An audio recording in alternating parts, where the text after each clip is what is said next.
Okay. So hi, everybody. My name is Mark Christiano. I'm the GIS coordinator for the Kaibab National Forest, and I'm also one of the co-chairs to the AGIC LiDAR work group. With me, as always, is my other co-chair, Jenna Levielle. Together, we will be your good cop, bad cop hosts for today as we whip through our fourth LiDAR Symposium and our second virtual symposium. We were just sort of musing before all of you came on that it's been actually in pretty credible 4 years as we've come together as a group and helped bring these events together. So we have a pretty exciting lineup for you today. As soon as my screen cooperates. There we go. Hopefully you've all seen this. This should not become as any great surprise. Here's our agenda for today. We're in the middle of the intro and welcome.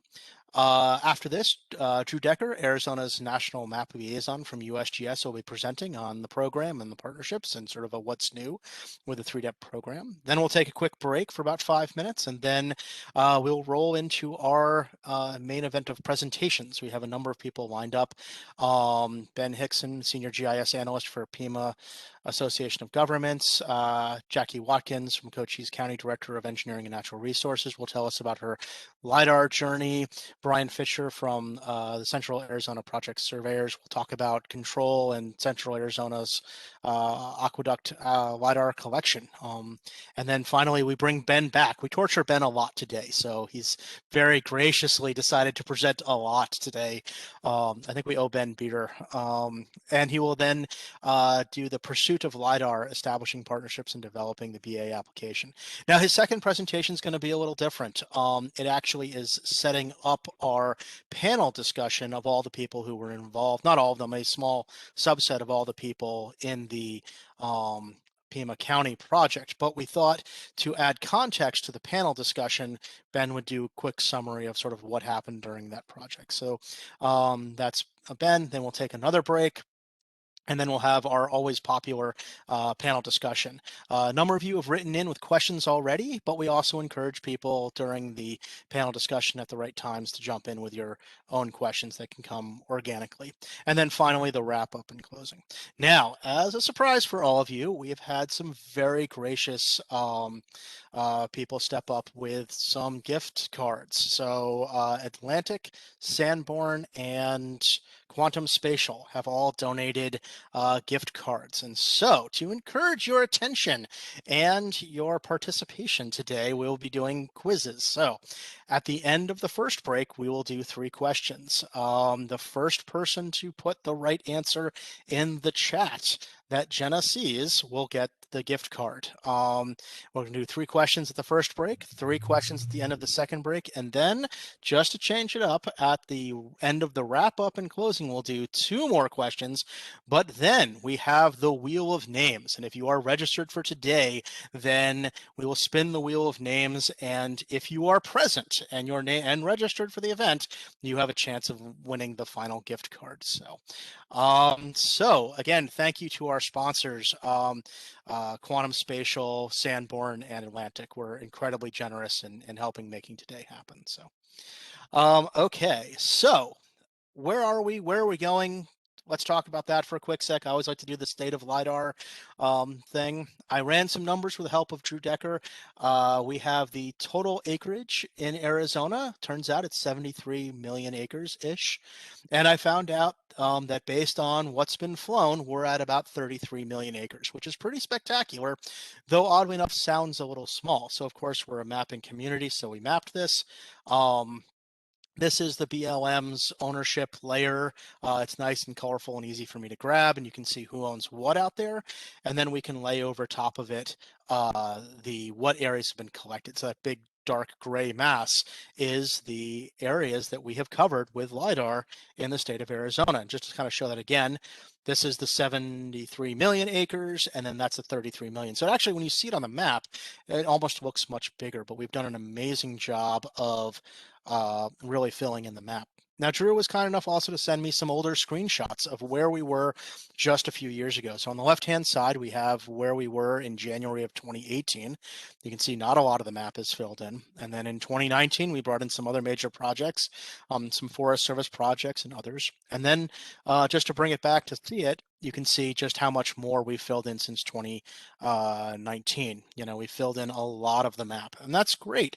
And I think the thing that's really interesting in all of this is a lot of it is coming out of the efforts of this group. And that's reflected today. When I was looking at the schedule, I realized that our types of presentations have shifted from this is what you could do to this is what you've done. A lot of the presenters today are talking about LiDAR projects where the data has been collected and their experience. And that's changed the tone from where we were 2 years ago. And I think that's really exciting that we're seeing the efforts of our group coming together. And I think we're going to hear a lot of those stories today. And hopefully they'll be good stories and not, oh my God, this was the worst thing ever, but good stories on how working through this group, working with USGS has brought about great results, and we're beginning to fill in more and more of that map. The other thing that I was able to kind of whip together using some GIS skills is what is the percentage of the land that has currently been covered? So for example, the U.S. Forest Service, which is the second from the bottom, 80% of our land is now covered by LiDAR. So what percentage of by ownership is left to be covered? And there's some areas that have done really well. For example, the other, which I think is a very small piece of land, somehow got covered, but NPS is up at 40%. County and local and state parks, they're up in the high 70s, which is really great. The areas that are sort of struggling still a little bit are like the BLM and the Native American lands. And so if we take kind of a closer zip back to the map, I don't know if you guys can see my mouse or not, but that's the Native American areas, the brown, and the yellow is the BLM. Maybe we can figure out how to work with these groups and get their LiDAR numbers up as well. And so I quickly went and took a look to see, well, who's here today? And obviously this is registration versus who actually showed up. But you can kind of see here we have 15 federal groups showed up. Maybe one of them is BLM, and we've got 5 representatives from the tribes as well. So maybe they can find inspiration in our stories today or find that partnership to help fill in some of those lands. And I think that's what this symposium is about finding those partnerships, working together, and getting the map filled in, because LiDAR does a lot of amazing things, including saving lives. So I think it'd be great if we can get the whole state filled in and see our efforts there. So, okay, and I threw up, this is the same slide from the beginning, but I threw up my contact information if anybody wants to reach out to me. But I now have the honor of introducing Drew Decker, National Map Liaison for the state of Arizona. So Drew, thank you for being here today. Okay, thank you. You guys can see me on the checkerboard there, I think, and hopefully you can hear me okay. So my next step will be to attempt to share my screen here and show you a little PowerPoint. Let's see, share content, and screen 2. We hope you're seeing my screen, and hopefully, okay. Do you see my PowerPoint now? No, we don't. I think you need to hit share. Okay, let me try this one more time. Share. Screen 2. And okay. Is it not playing nice? Oh, there you go. Very. Aha. I think it's doing something it wasn't doing before. Please bear with me. And is it sharing now? It is. I'm not. Yep, there it is. There we Perfect. go. Okay. Okay. Hello, everyone. Now we can get started. So I'm Drew Decker with U.S. Geological Survey. And as Mark said, I'm the National Map Liaison for Arizona. So I'm going to be talking to you today about LiDAR and the 3DEP program. Some of these slides you've seen before. A few of them may be new. But either way, I'll try to go over the program in depth and cover what we've done, what's to work now, kind of where we're going on this. So if anyone has any questions, and Jenna, as you mentioned earlier, I'd be happy to answer them as we go, or not. I don't mind that, or we could wait to the very end, either way. And so anyways, here we are with the 3DEP program. And so in general, what is 3DEP? Okay, so this is a new program we have, or relatively new, I should say, to collect new elevation data for the country. It's a new topo base for the country to replace the older data that we've had for a long time that was based on the topo maps. Okay, so this is much newer, it's higher accuracy, it's a much denser data set. And so as you can see by the first bullet here, our job is to try to collect the entire country, which is a mixture of IFSAR in Alaska and LiDAR everywhere else, the lower 49 and the territories too, to collect this really over a time frame of less than a decade, which is about right. I think we got started there in 2015 or so. The initial aim is to collect it by 2023 or so. And you can see below, it talks about some of the reasoning behind this. We have a lot of mission critical requirements, both for our agency, the federal government, the citizens, the states, for everybody. We realize a good return on investment, as you can see by the third bullet there, potential to generate a lot of benefits across the country. To the lower right, and I hope you can see my cursor moving here. You can see some of the benefits that we looked at before getting the program underway to find uses for the data, to assign both conservative and potential benefits. And we found out, of course, there's an awful lot that can be realized from this data set, especially when compared to the older original data.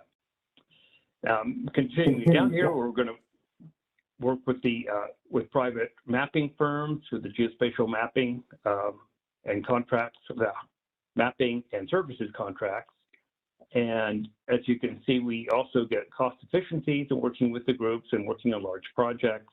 And again, completely refreshing the national map holdings. So that's the biggest takeaway here. Okay, so what is LiDAR? It stands for light detection and ranging. Provides a digital elevation or bare earth model and 3D models, as well as point clouds as well. You can see here a couple of diagrams showing how it works. The data we're collecting through 3DEP is all airborne, okay, usually light aircraft. We're not using really UAVs or drones for this. Light aircraft generally to collect these large areas of hundreds to thousands of square miles. And these illustrations here show some of the products that we have. Here is a LiDAR point cloud. You can see the profile here of the vegetation here on top of the land surface. The bare earth model, the digital elevation model right here, as you can see, without the vegetation, and so on. A few examples, Mount Hood, Zion, and several other applications are all visible here. Going further with application, this slide's a little blurry. I think I lifted it from something else, probably a screen image, but it shows further application. Infrastructure, right? We have buildings on here. We've got vegetation on there. Any kind of man-made structures or anything that the sensor will find above ground level can be reflected here.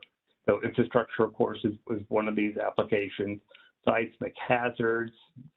LiDAR again has that great detail, so it's been collecting information like in desert areas, for example, or even under vegetation to help show fault zones and geological fissures and features on the Earth's surface. Geological mapping. We've had one of the programs or projects in Arizona has had some National Cooperative Geologic Mapping Program money in that too, in the Grand Canyon area. So it's beneficial for geologic mapping. Critical minerals, we're beginning to see more work being done in that area, especially in California and Nevada. And volcano hazards, we have several volcanic hazard observatory sites. And LiDAR is being collected in those areas too, such as the Big Island of Hawaii, to help monitor and look at volcano hazards as well. Okay, so 3-depth governance. There's a lot more to this than just USGS. We have a governance group made up of a number of agencies here. You see them listed on the right, from BLM, DHS, Forest Service, Fish and Wildlife, NOAA, National Park Service. So a lot of groups here that we're already familiar with, a lot of which are already partners in Arizona and elsewhere. And a few other groups here that are not federal, such as the American Association of State Geologists and National State Geographic Information Council, or NISGIC, helps provide state input to this too. So what we have here is a group that advises us in how to collect and work on 3-depth. What about the standards? What about areas or priority areas across the country? So these agencies advise us all the way through the life of the program, all the way to the end of 3-depth when we're done with the initial coverage. And so they help provide, again, ongoing information and coordination here. There's an executive forum to provide strategic direction and oversight. We have speaking of working groups, like the LiDAR working group here, we've got a 3-depth working group too for coordination, planning, and implementation. So again, you can see there's a lot of agencies and groups that we do work with to ensure that the program progresses as smoothly as it can. Okay, speaking of specifications and inputs, we do have a site here for the current specifications. We've had them published before as documents, and I believe the current strategy now is to just have them as an online reference. So here's the URL for that, and you can go and see the current and past specifications. So 3-depth LiDAR spec, and all the 3-depth projects are supposed to adhere to these specifications. And they're updated every year or two, or kind of as needed as things change. And again, the group we just saw there, the other agencies here on governance play a big role in helping update these specifications. So some of the things it covered are the quality levels. I'll say a little bit more about that in a minute. Vertical accuracy, the classification scheme, ground conditions, a lot more as well. But, you know, for example, in August of 2020, that was the latest revision, and some of the things were done for the added requirement, for example, for swath separation images now. Okay, the changes to the metadata. There's a requirement for a photograph of the checkpoints, the survey checkpoints. So it's always evolving. Okay, another thing we've been doing, speaking of the project progressing, is we've had a recent study called the 3D Nation Elevation Requirement Study, and that has been to look at where we are sort of in midstream here with the project, and see how people are using the data, see where they're going, and see how people want to use it in the future. So we did some initial work to look at inland uses of topographic data. We've now expanded this to look at offshore as well, nearshore and beaches, further offshore than that. I think the nearshore line is a 10-meter, 33-foot depth roughly. Looking at inland bathymetry too, so river and lake bathymetric data as well, along with, of course, continuing to collect the topography. So we're kind of looking at the next round of 3-depth. How are we going to go to maintain the data? How do we improve it? How do we expand the area that it covers? So I do want to thank Arizona for your help with this too. Jenna and Ron at State Land Department, Mark with Forest Service, you were coordinating and champions for Arizona. And we had a lot of other groups that participated in the study too. So the final report should be out, I'm thinking, around the end of the year. I might have said earlier last time I talked to everybody, but I think right now the thinking is kind of more towards the end of the year for the report. But this is a big deal, and it's gonna help a lot on setting the stage for where we go after the initial coverage for the country. So you can see here, NOAA, by the way, was our kind of co-managing group with the study, along with all the participants at the local, state, and federal level. And so again, working with NOAA allowed us to kind of look at these, the bathymetric requirements as well. Okay, data quality. I mentioned this earlier. What this refers to is what kind of LiDAR or elevation data are we getting? Okay, there's several different quality levels, you might say. I put that in quote, quality levels that we have developed for the program. As we began this, we had several different quality levels, quality level 1 through 5, to try to plan for what kind of LiDAR did people want to get, what kind of information did they want to receive, how dense is the data, what is the vertical accuracy, et cetera. And so we had several quality levels in play. And when we did the initial planning for the program, we had various scenarios that would help us meet different national needs at varying ranges and also the collection frequencies. And the way it all boiled out was that we found that a quality level 2 or better product could meet the majority of the national needs for elevation, as well as provide information on,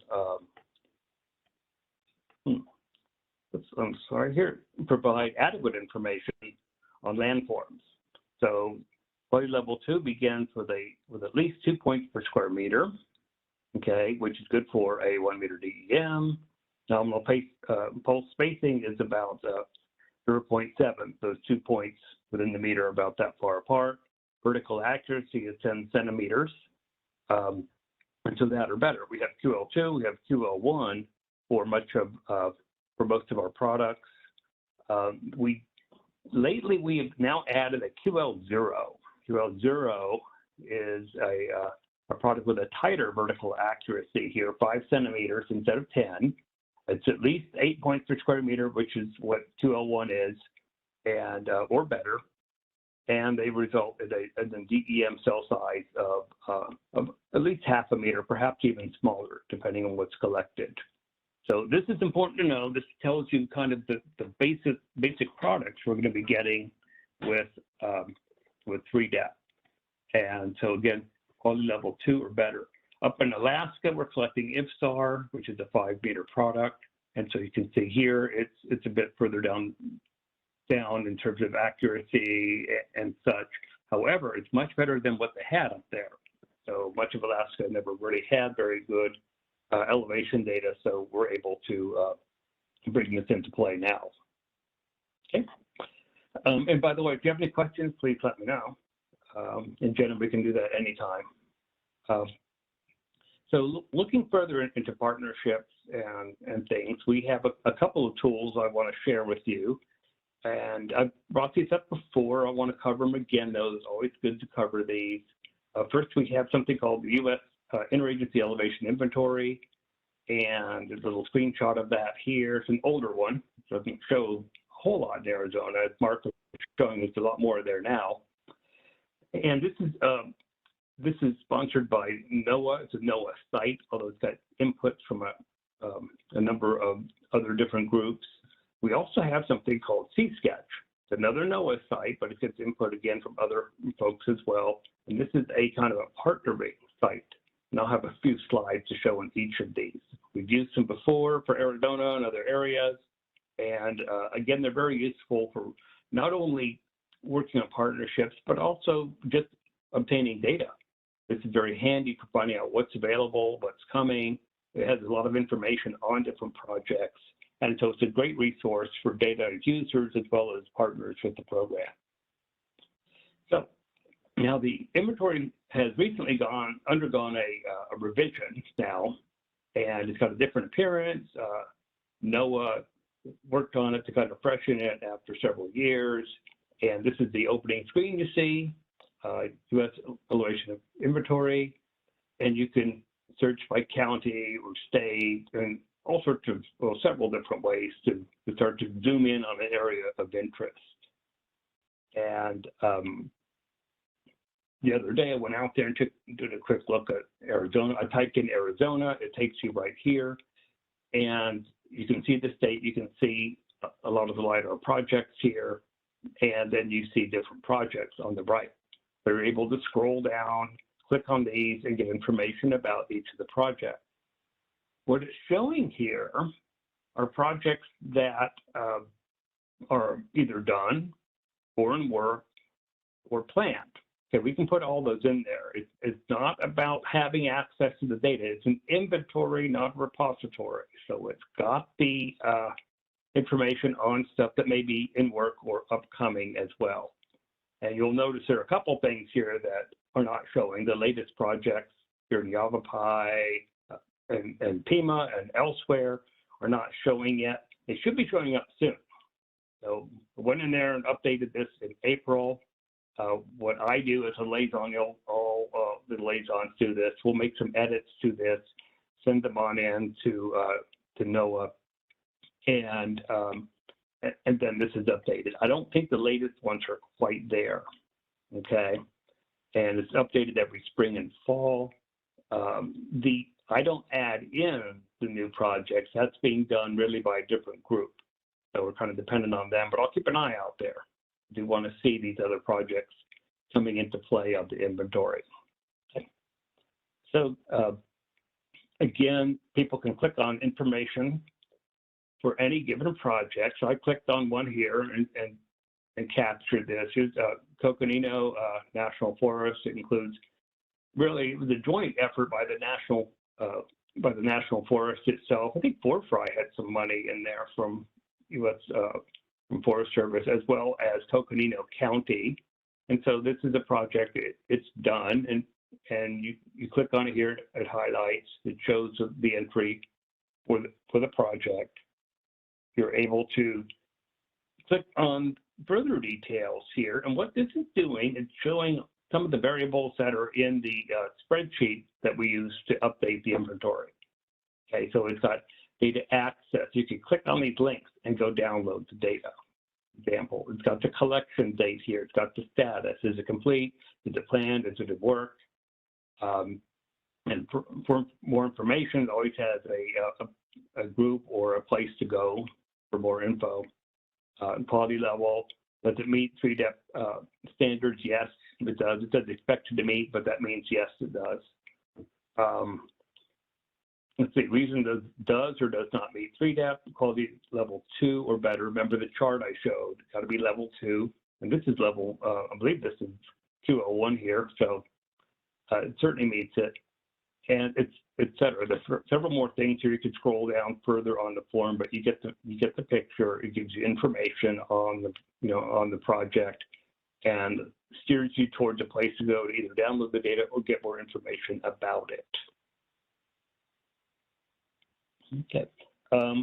One thing I want to note too, some projects may be available from other sites, such as NOAA's Digital Coast, if it's a coastal project, or the Open Topography site's another one, or at a state or local repository too. And so we could add that in here. We could put them in.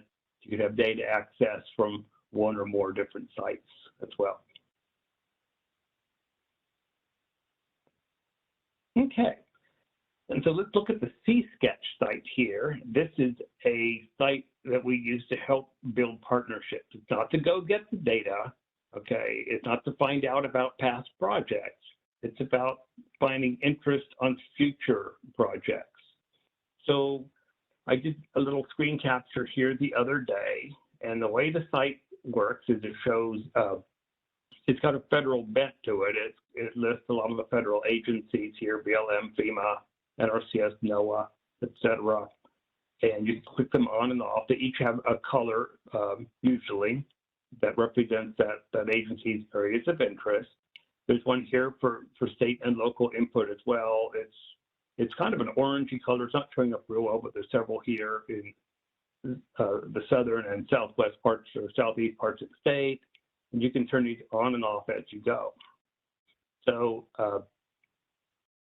and this area, by the way, this big blue area is it's the Army Corps one. I point that out because they don't really have a color legend right here to show what that is. That's Army Corps entry there for their AOI. And so what we do is we prompt all the contributors to provide information on what they'd like to see for a partnership. And what that means is, what area are you interested in? Can you provide a shape file, right? Some kind of graphic to show where you're interested in it. And then just some basic information on top of that, sort of the who, what, why areas here. Why, not why so much, but which group is it? When do you want to fly? Is it quality level 1 or 2 or 0 perhaps, etc. So just some basic information that people can go to and then have a place to start from when it comes to planning. So you see a lot of the crosshatch stuff here, USGS. People can put it in even whether they're interested and have money or not, doesn't matter. Just showing interest is a good place to get started here. So hopefully, you know, as we progress through the rest of the state, we can continue to use this. I'm going to send a little note to everybody on this pretty soon. What we've had before was a project collector tool. People can go to 𝐶sketch and they click on a link and they're able to upload the information they need automatically. Well, that's kind of down right now, but not active for 𝐶sketch this year, 2021. So I'm going to propose my little contact to the AGIC listserv folks that people contact me. Then I'm able to provide information on and help get the data on here. I'll take it from there, collecting info from anybody who wants to add their project, their proposed project or future project, or just the hopes of a project to this site, and I can help with that. Okay, so moving on into partnerships, we, again, 3DEP is built on partnerships, as we all know. There are two routes really we can go here. Federal partners, we can work directly with them, just have an interagency agreement with a federal agency, so 3DEP on one hand, another federal agency on another, and go right into a project. We've done that with some groups such as NRCS and FEMA, among other agencies.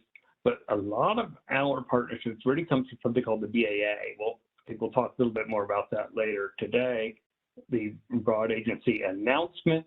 And that's kind of a broad national solicitation for partnerships. And people can apply from all sorts of different groups, federal agencies too, but also state and local, private sector, universities, nonprofit. And so you can see some of the factors here, it's publicly announced. It's got the criteria listed. You or partners can propose to use USGS contracts to GIPC, which is our contractors, or their own contract. We have some groups that choose to manage a program themselves, and so they're able to enter into a cooperative agreement with us. A lot of folks here through the BA will work with us on a JFA, joint funding agreement. The co-op, the JFA is when people provide funding to us and then we contract it out, versus the co-op, which is where we provide money from USGS to the partner and they manage the work. Okay, and then these arrows say here, this shows the acquisition plan for the year. So when we have the solicitation come out, this is, again, this takes effect for the fiscal year, and most, again, of our work goes through this process. Here's a few more things about the BAA. Look at the title there. It says fiscal year 2021.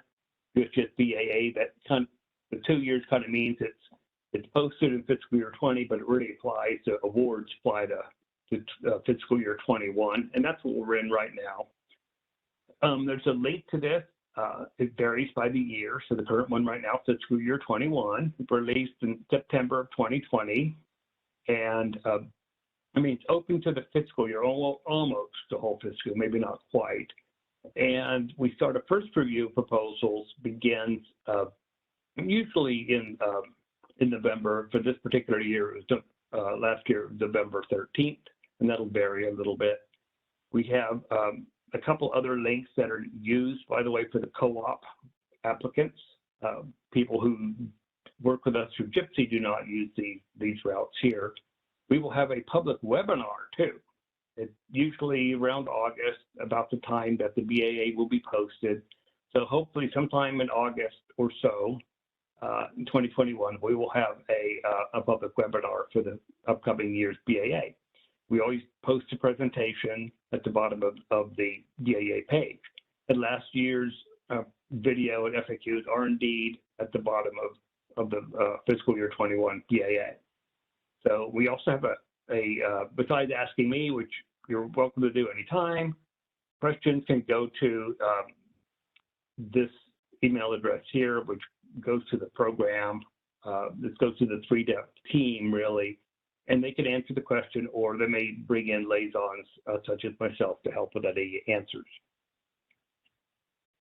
Okay, this little graphic here shows the fiscal year 21 partnerships, and you can see the light green areas across the country showing where different partnerships are coming into play for fiscal year 21.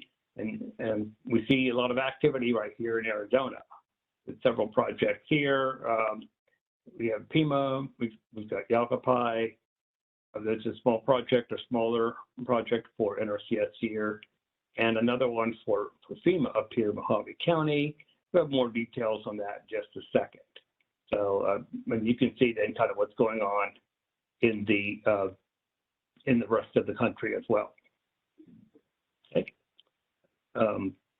These are showing things, by the way, that are 3DEP partnerships, not independent programs or projects that may be happening elsewhere, but they're related to 3DEP and either working as a cooperative agreement or as to the GIPSY contractors that we have.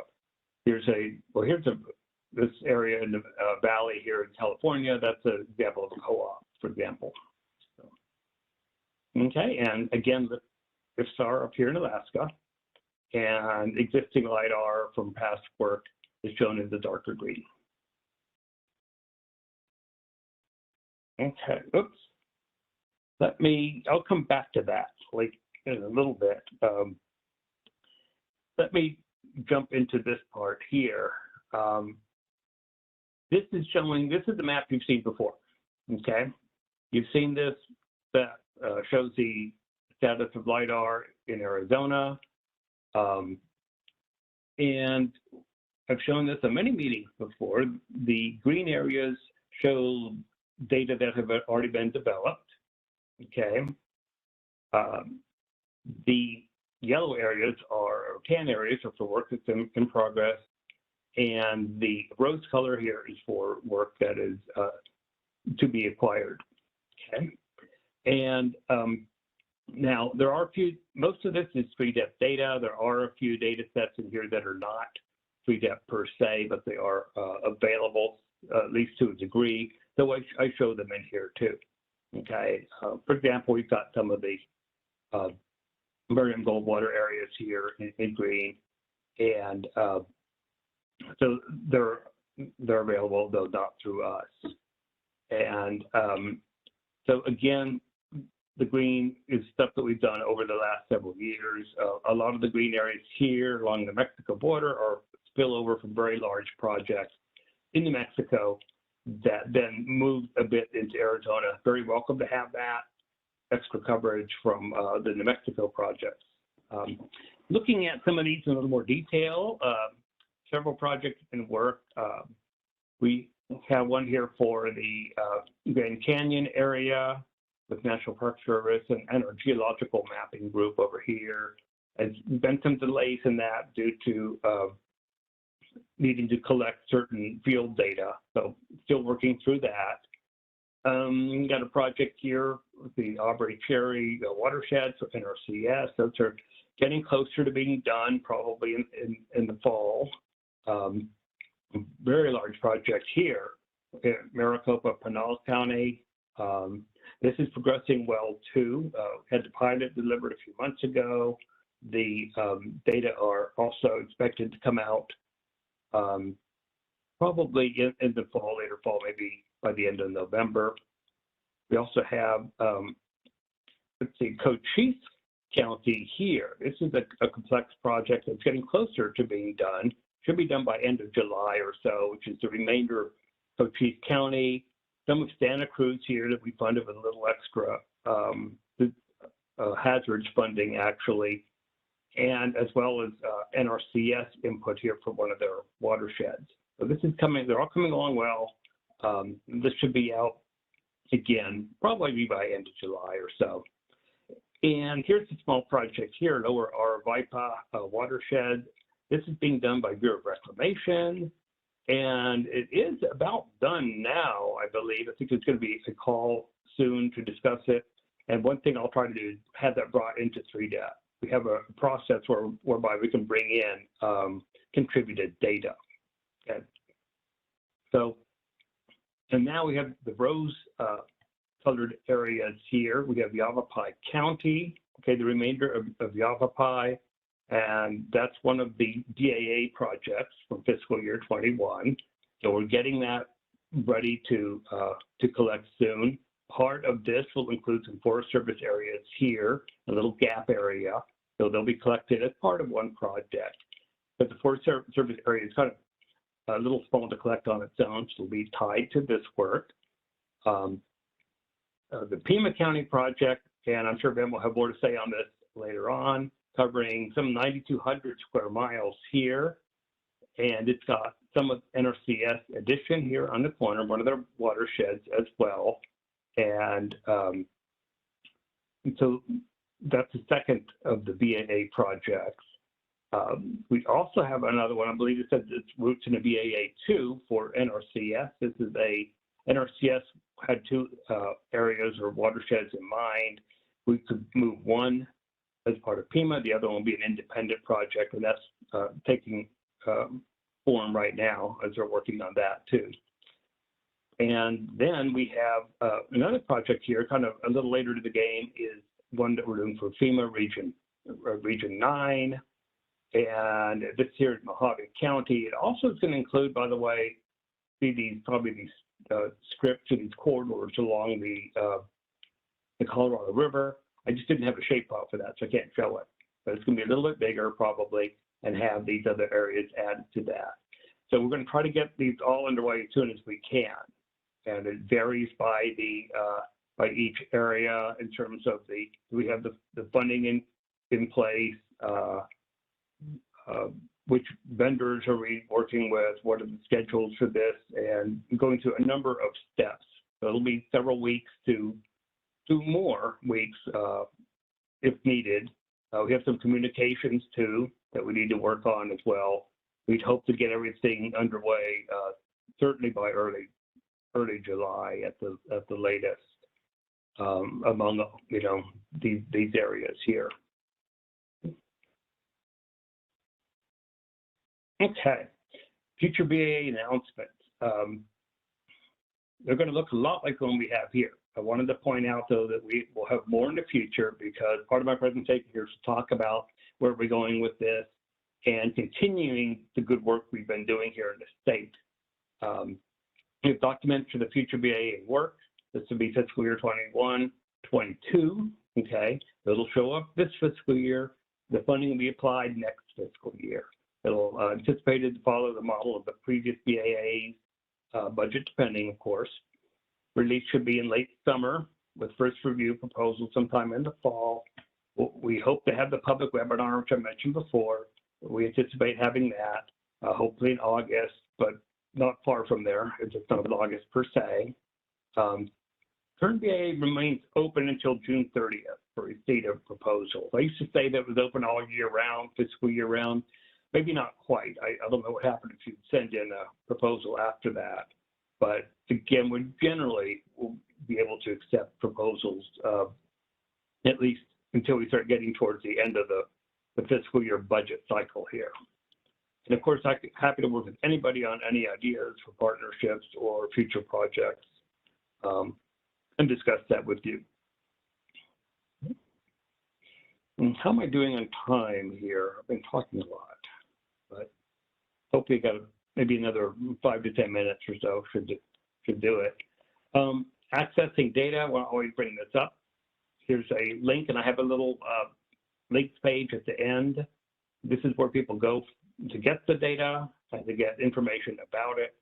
We have the data and tools for downloads.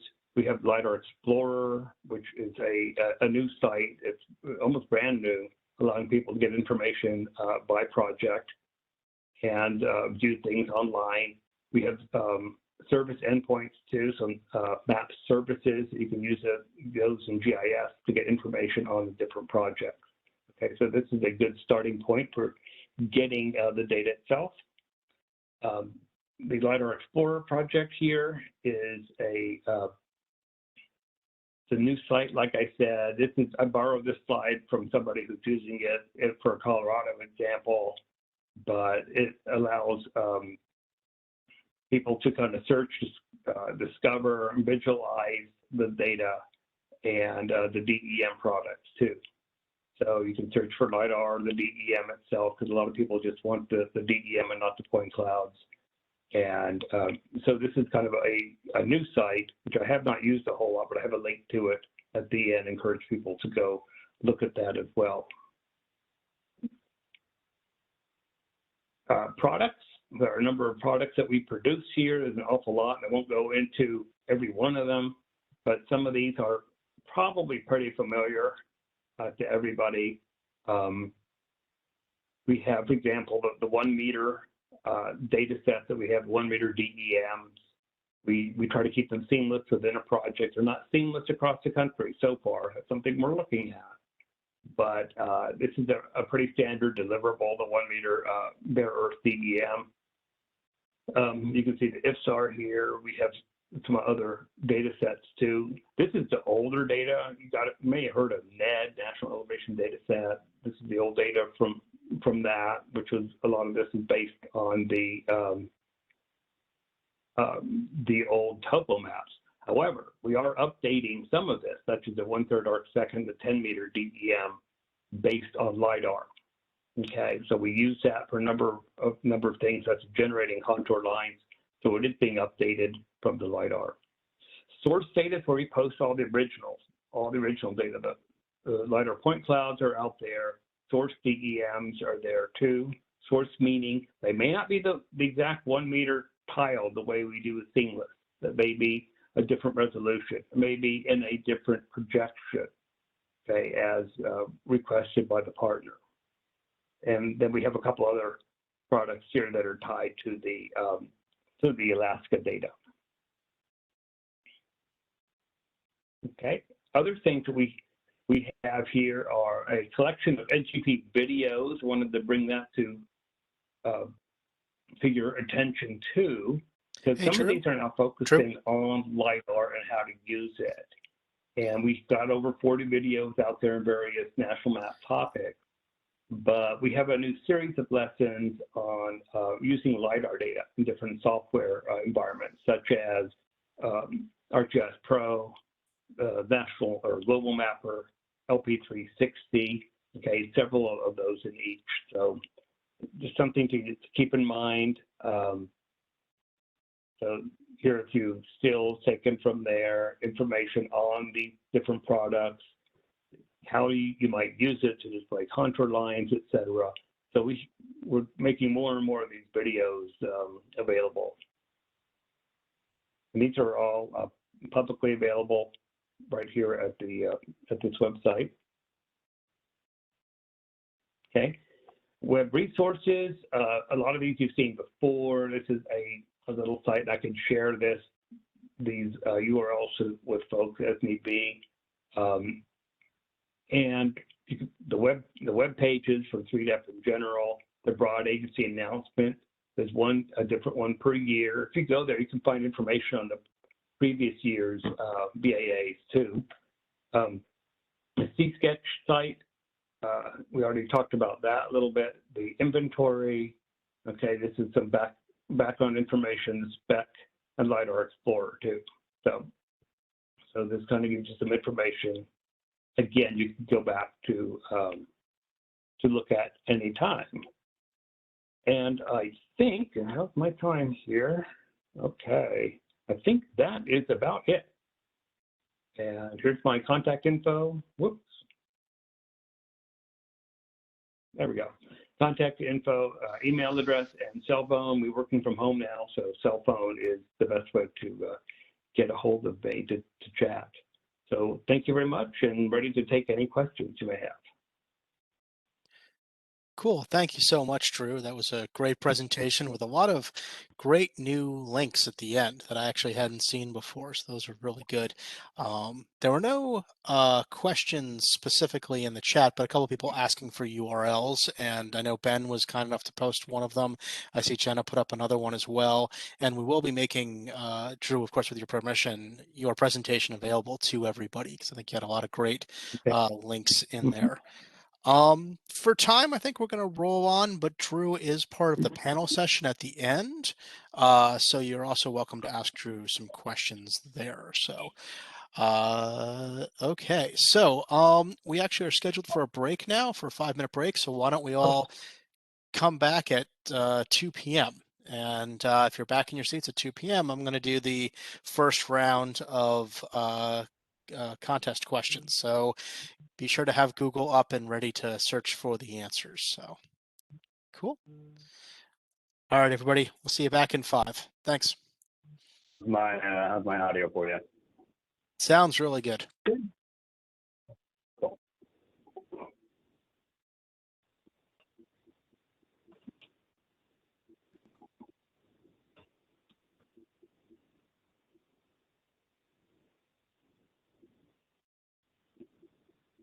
And I really liked Drew's presentation. The USGS always has really amazing graphics. I always sit there and stare at them. So.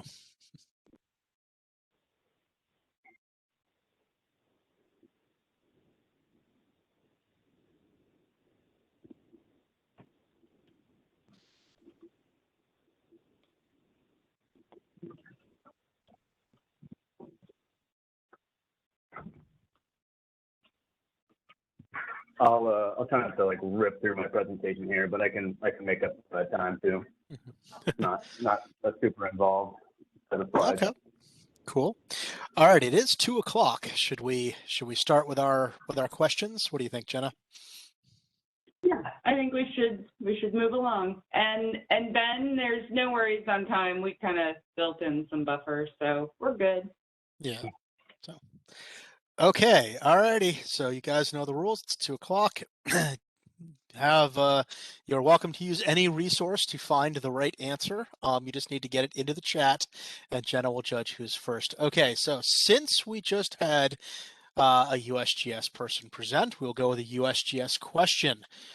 What is the sunset date, and I'm looking for the year here, what is the sunset date of 3DEP?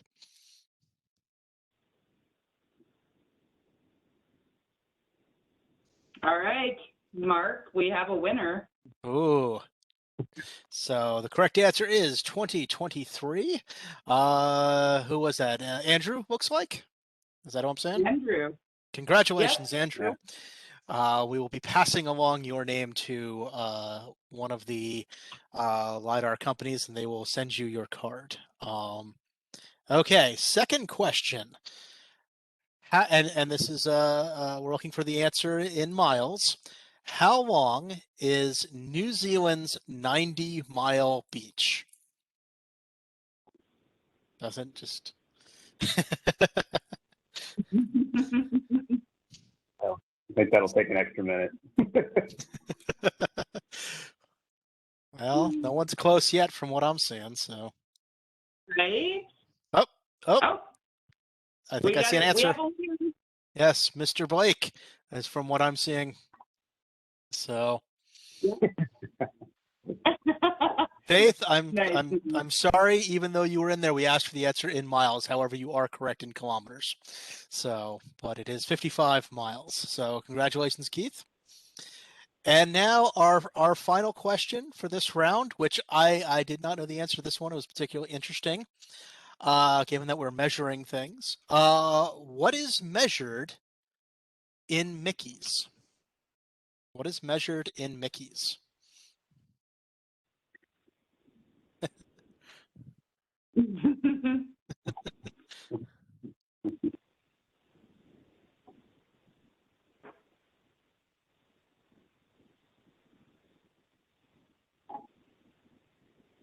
There we go. Oh, I think I saw it. Nice job, Shauna Ray. You are a winner. There we go. So congratulations to everybody. Yes, apparently the Mickey is the speed of the computer mouse. There's a whole Wikipedia page on that if you want to read up on it. So, and I think we all, what's up? I think Brian's on to something. He says it's the wide mouth beer bottle. All I know is after looking at the pictures of New Zealand's 90-mile beach, that's where I would prefer to be today, because that looks pretty spectacular. So, okay, well, thank you so much for playing along. The next one, where's my agenda? Will be right before the panel. Coming back to the panel session is our next questions. So be ready with Google. Oh, and I don't know if I said this, but you can only win once. You can play along, but you can only win once. So, yes, Faith, we will be moving next year's LiDAR meeting to 90-Mile Beach. Unfortunately, the cost might go up a little bit, but that would be really cool to have it there. So, alrighty, Ben. I don't know if Jenna's made you presenter yet, but please take it away. Ben Hickson is going to be presenting. He is the Senior GIS Analyst for PEMA Association of Governments. You will see Ben a lot today. And thank you, Ben, for presenting so much today. We really appreciate it. So. Yeah, absolutely. Happy to try to be useful. You guys see my screen okay? Yep. Brilliant. Make sure I got the right one. There we go. Hi, my name is Ben Hickson. Everybody, thanks for being here. A lot of these symposiums deal with the BAA and acquiring LiDAR and that sort of thing. So I thought it would be interesting to just kind of highlight a tool that I've found useful personally in handling LiDAR and really point clouds as a data set. PDAL is what I'm talking about. So it's the Point Data Abstraction Library. It's been around for a few years and it's really become a really dynamic tool set for handling some of the large data sets and dealing with LiDAR and point cloud data. It's like GDAL, if you've heard of GDAL, which is kind of a foundational library or software for open source geospatial. It's the Geospatial Data Abstraction Library, and it rolls up a bunch of vector and raster conversion and clip and ship and analysis tools. So PDAL is the Point Data Abstraction Library, which kind of is the same thing. It is a open source library managed by a community. It's got a GitHub page you can check out, but it's extremely dynamic. It can handle about, I think, over 30 point cloud data formats. Most of us are familiar with just a couple, LAS or LAS, but there's tons, including database formats, MATLAB, that sort of thing. It's got a lot of reading and writing capabilities, but there's a whole suite of tools and algorithms that are getting added to, and I'll speak to that a little bit. It is written in C and C++, but it's got some Python bindings and a Python API, so that you can call it from Python and do some interaction there if you're going to be doing some scripting. It might not be the fastest option depending on what you're trying to do, but it's certainly the most flexible that I know of. There's a lot of R libraries that are really good for certain kinds of analysis and that sort of thing too, but it is such a kind of a behemoth of utility that I don't think it's surpassed by anything out there yet. Importantly, that first point that's worth noting is that it is a command line utility. So I'm sorry to say that this presentation won't have a ton of pretty pictures. There's no GUI for the software. You either call it from Python or Julia or R or just straight from the command line itself. I think there is There are some plugins in QGIS, and I think GraphGIS also uses it. So you do get a GUI interface there for some things, but largely it's in the command line, which if you haven't done before is not as scary as that black box and white text might make you believe. Importantly, it kind of operates in a similar way to ArcGIS Model Builder, where you can basically chain up tool sets together. And even if you open it up into Python and do some scripting there, then you can expand it. But simply, you can read and write. So if you've got, say, a LAS format, LAZ format that's commonly delivered now, ArcPro and ArcMap can't read LAS. They can read LAS, so you have to do a conversion in Arc. But if you have a whole folder of data sets, maybe you just want to do a bulk conversion. So you just literally read in the file name and then write it out with a different extension, and it'll handle that conversion for you. Obviously, not just LAS to LAS or LAS to LAS, but any format. So if you want to write into a database, a Postgres, or a SQL Server, or something like that, you can do that. But of course, you can insert a bunch of tools in there. So if you want to read in a larger tile, but only want to output, 100 meters square, or maybe just a corridor along a roadway or something, do that too. If there's noise in there, there's noise removal algorithms, that sort of thing. If you've got projection or no projections defined, which I've had happening before, where I get a data set and I know what it is, but it's not defined in the data, I can read it in, remove noise, clip it or whatever, and then just define the projection and write it back out so that is built in. Or if you need to do some reclassification. So there's if you need to identify ground or that sort of thing, you can do that as well. So it's a pretty easy to just kind of jump these tool sets together, identifying only really an input file and an output file, and then you can go nuts. One of the more useful ones, personally, in the last couple of years, is really just file inspection.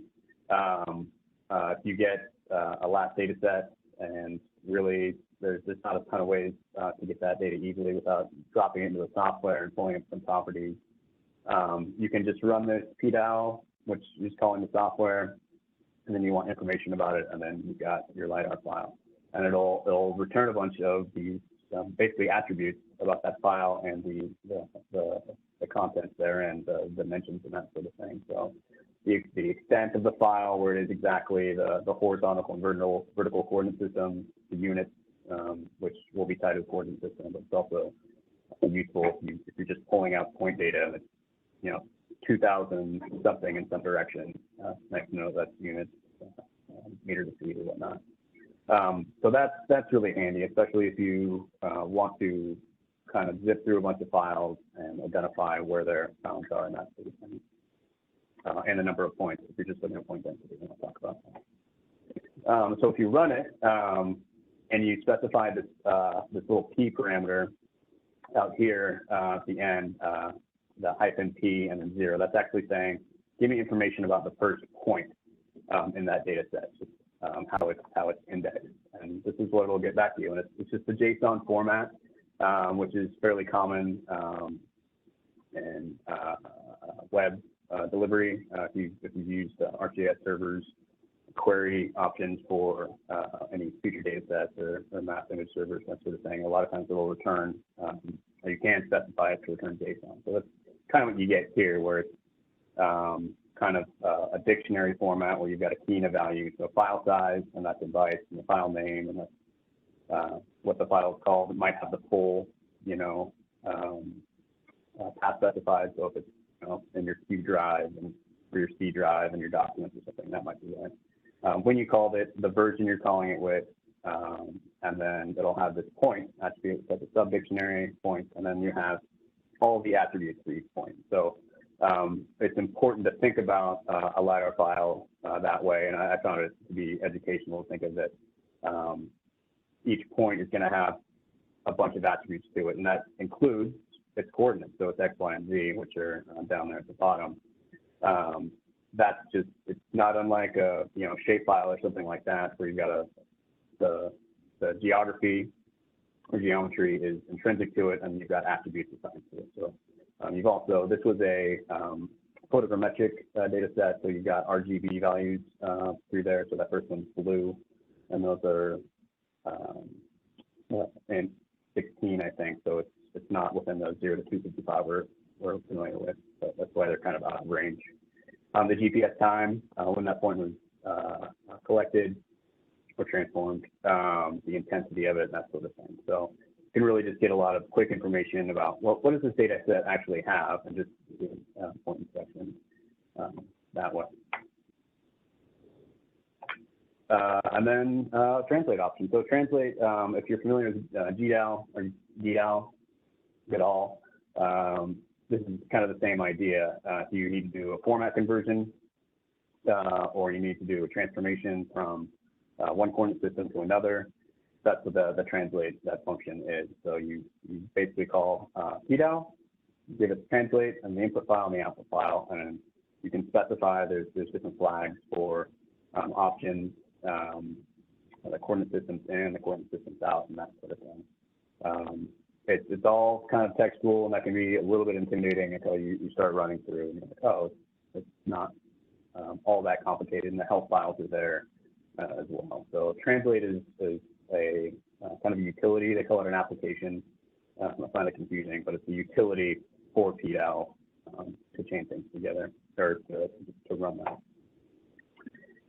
In one use case, I'll kind of go over, I got a delivery of some photogrammetric data from a vendor, which was a point cloud, but it wasn't LiDAR derived. So it was basically they had stitched a bunch of the unrectified ortho imagery together and generated a 3D model from it, which is why I had the RGB values intrinsic to the data. And so when we asked for it, we said we want this density of data, so the point spacing per square area or whatever. And then I found that it was not tiled to be coincident with the ortho imagery, so it's hard to match up. If somebody said they wanted downtown Tucson, that might be one ortho and then like 2.5 layer files. And then it was delivered in LAT, and I wanted to bring it to LAD because it's about 5 times smaller, give or take, per file. So I rolled up PDAL with some other Python libraries, and there's this other powerful one, which is the T-index, which basically you give it a directory or a list of files, and it'll create a polygon vector file, an escape file, or in this case, GeoPackage, that shows you where all your data sets are and the extent of their coverage. And then you can interact with that index as if it were an image mosaic, for instance. So you don't have to look at each file individually. You can look at the index, and it'll handle all that stuff in the back end. So this is PDAL. You're calling the program. T-index is the utility that you're calling there. We want to create. There's a couple of different functions. You can create or merge the T-index if you want. In this case, I want to create it. This is where I want it to go, into a GeoPackage. You could say a shapefile. Because it is an open source utility, you can't write to a file geo database. Esri doesn't release, I think, those drivers for writing into a file geo database. And this is, I'm basically saying any file is a wildcard, is that asterisk that ends with .lag, the file format, GeoPackage, and then the coordinate system. You don't have to specify this. If you don't, it'll just use the coordinate system, the EPSG, from the first data set in the list. But it's always helpful to be specific. So you just kind of chain all of these things together, and this is what I got back. And so it's a fairly large area over eastern Pima County, but you can see there's some weird overlap through there, probably because of the flight lines or how it was collected. Some of those aren't the same size, and importantly, they're not all the same density. So that was the output basically that I got from running this, which is handy. And then from that, I could say, all right, for each one of those polygons, I'm going to use that PDAL info to see how many points are in that area, and then I can do a rough calculation of the point spacing. These were 2 different data sets, so we had one for a higher resolution imagery and then a lower resolution. And then I could see which areas fell within our requested specs. and then communicate that back to the vendor if I found that it was out, which was handy, really. This, I think for 1 year, they had delivered something, and without this, I wouldn't have known that like some of them were out. This year they were all fine, but in the previous year, not so much. So it was nice to be able to review that myself and give it a second set of eyes to make sure that we were getting what we paid for. So this was the input, and then basically after I had done the point spacing calculation and that, and I was happy with it, I wanted to organize it so that the tiles were coincident with our ortho imagery. And then I can read in, using that C index, I can just read in the bounds, you know, just a square of a particular area, and then write it out. And that's what I did here. And so I was able to, you know, merge and clip and then project all the points within any one of those given areas without, you know, having to read in each one of those files individually and do a clip and that sort of thing. So I found that to be quite a handy utility for us, which you may or may not find useful, or if you wanted to, you know, break it down into a smaller file size. I think these were about 1 gig each. If you wanted, you know, like 100 megabyte files to make it a little easier to move around, you could do that as well, or into different formats, that sort of thing. And then so this was kind of the in and the out. I'd already done the last to last translation, so you don't see that here, but this was what was provided. And then that's what I wrote out to. Reduced the number of files quite a bit and reduced the duplication quite a bit. And then I was able to write out into simpler to interpret file names, which is basically that you see in the northern of the tile. Like I showed earlier, like Model Builder, you can chain up your processes pretty easily. I find it easy to, before you just go into it, to think about what you're going to do. So, well, I need the file, to identify the file you want. In this case, I'm going to crop the data or clip the data. I want to reclassify at the end, so I want to make sure that I zero out the classification in the beginning. Then I run the classification algorithm, remove the non-ground points from that classification, and then write it out to a geotip. So I get a DEM, basically. So this is a way of reading in through a pipeline. This is kind of that JSON format where I would read in that lab file. The next thing I would do is crop it, and that's pretty easy. This is basically calling a filter. So you specify the filter that you want to do, which is crop, and then you give it bounds in an xmin, xmax, ymin, ymax format, pretty simply. And then this is zeroing out the classification. So set to 0. It's just assigning to that attribute or that dimension. And then there's this, they've got a few ground classification algorithms. This one is the cloth simulation filter, I think. So you specify the type, and then there's these different parameters you can set to that algorithm. The returns that it's using there, you're basically saying if it's the first return or the last return or anything in between, or the only return, use that. And that's still just basically for LiDAR, how points can be classified. So the rest of those aren't too important, but and it'll depend on what you want to do, the quality you want. And then that'll classify all the points into the ground or non-ground classes, so 2 or other. It'll be 2 or 0 in that case. So in this case, you say, all right, now keep only the points that are classified 2, which is ground, which is the standard, and then write it out. So you call PDAL, you give it the file, the resolution you want. You know, in this case, I'm actually using an interpolation and inverse distance weighting to fill in the gaps and that sort of thing, and then some pseudo options. A lot of that's not too important. So when you put it all together, that's kind of what you get. And so you can, I'll kind of zip through it here, but this is how you write out that JSON or compose it in Python or R, something like that, and then you can call it on the command line just like that, and then you'll get your tip. These are the other ground classification algorithms they have built in right now. Progressive morphological filter, and then simplified, and unit, and clock simulation. If you visit the docs website for this, they've got more information about what those are and the papers that were behind developing those, if you want to read about them. But there's a whole bunch of others. So if you need to filter noise or colorize by comparing an ortho image to a LiDAR point cloud and give it some RGB values, if you need to do reordering or interpolation, calculate point drifts between 2 point clouds, just tons of useful stuff. Like I said, there's 34 point cloud formats they can read in and then write out to 20.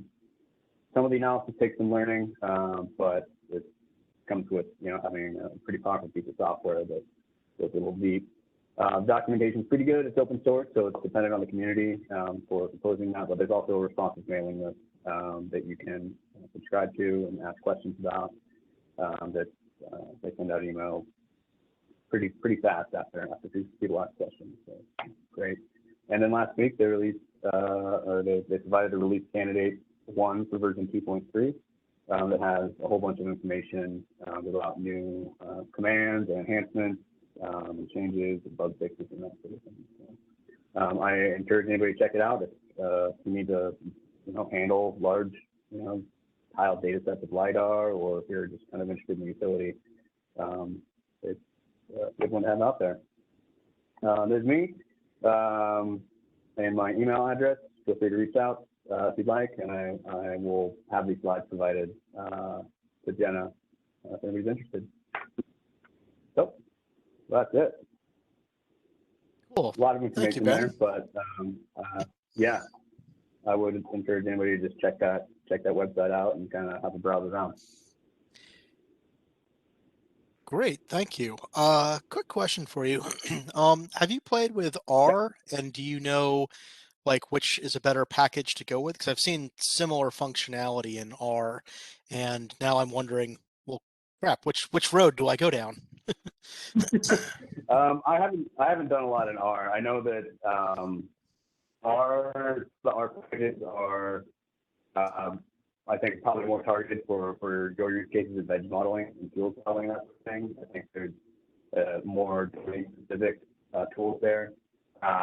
I can't speak to the speed necessarily, but I think probably a combo of between PDAL and some of the R libraries. I don't know if there's a master tool yet or ever, but I think for a clip and ship and conversion and that sort of thing, PDAL is pretty hard to beat. Great. Yeah, I think R may delve more into the analytics side. It's got more of that math background, but it doesn't necessarily handle all the conversion stuff. No one's really focusing on, so maybe PDAL is the direction. So any questions from the community? Feel free to throw something in the chat or just say that you'd like to be unmuted. I think we have like a minute for 1 or 2 questions if there are any for Ben.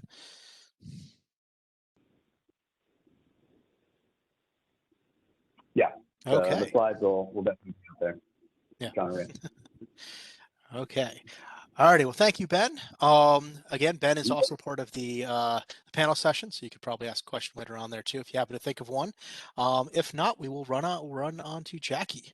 Jackie Watkins is the Cochise County Director of Engineering and Natural Resources, here to talk about her LiDAR journey. Hopefully Jackie is out there somewhere. I'm out here. Can you hear me? Yes. Hi, Jackie. Hi. Share my screen. Can you see the screen? We're seeing the presenter version of it. I think you need to go up to display settings at the top there and click swap presenter view, the top one. There you go. Perfect. Perfect. Okay. Looks great. Okay. Well, we started. I went to a FEMA floodplain meeting, and they were talking about LiDAR and all that stuff that that we could do with it. So we started the process in 2018, and in 2019, we signed a joint funding agreement between the county and USGS with Drew's help. Drew was a great help on all of this. And at that time, we were going to get a QL2 level and for the map for the area that wasn't already mapped in the county, and a 2-foot contour lines stitching all those maps that had all the LiDAR flights that had been done into one flight. And so originally we anticipated that to be by the end of 2019. And then as Drew's already talked about the 𝐶sketch stuff, this was added to 𝐶sketch. And at that time, NRCS joined as a partner, and the project was upgraded to a QL1. And with that QL1, it changed it to leaf on flight just because of some of the stuff that Keith Larson wanted for the NRCS. And then COVID happened. So there was some delays just because of people working from home and, you know, all the issues that happened with COVID. So the data flight was done in the last summer, 2020, and all deliverables are supposed to be here in the fall of this year. And the area in blue is the area that we've that the county did. It's about 3,000 square miles, and our cost was just under 800,000. And with the addition for the QL2 flight and with the QL1 flight, NRCS contributed all the additional cost, and it was around, I think, 400,000 additional cost. But that's the area that we did. And if you've seen these maps before too, the area on the right here, that's what was flown from New Mexico. So that was already that was done in 2019 with this. FEMA, we're updating some of our FEMA maps. And so the area in yellow is Benson and Sierra Vista, Huachuca City, to update the FEMA maps. And then the area in blue is what the county did. And this was to give us 100% coverage. And this is to help with all of our developments, floodplains, you know, mitigations. One thing that why I wanted the 2-foot contours, because we have a lot of people that are diverting water, and it's hard to tell who diverted what. So now we'll have a baseline in the county that we can then use that information, just, you know, hopefully to help convince people that, no, you're the one who created this issue, not us. And this is the 𝐶sketch that was put in, that Drew had put in. I think this was about the beginning of 2000.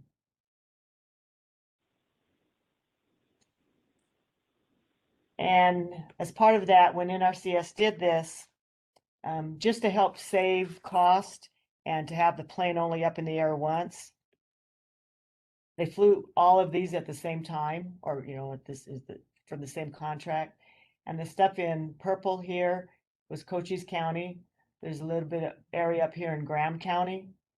And then the pink over here was Santa Cruz and Pima County. And I think Santa Cruz County might have paid for some of the cost for the stuff here that was done in the county.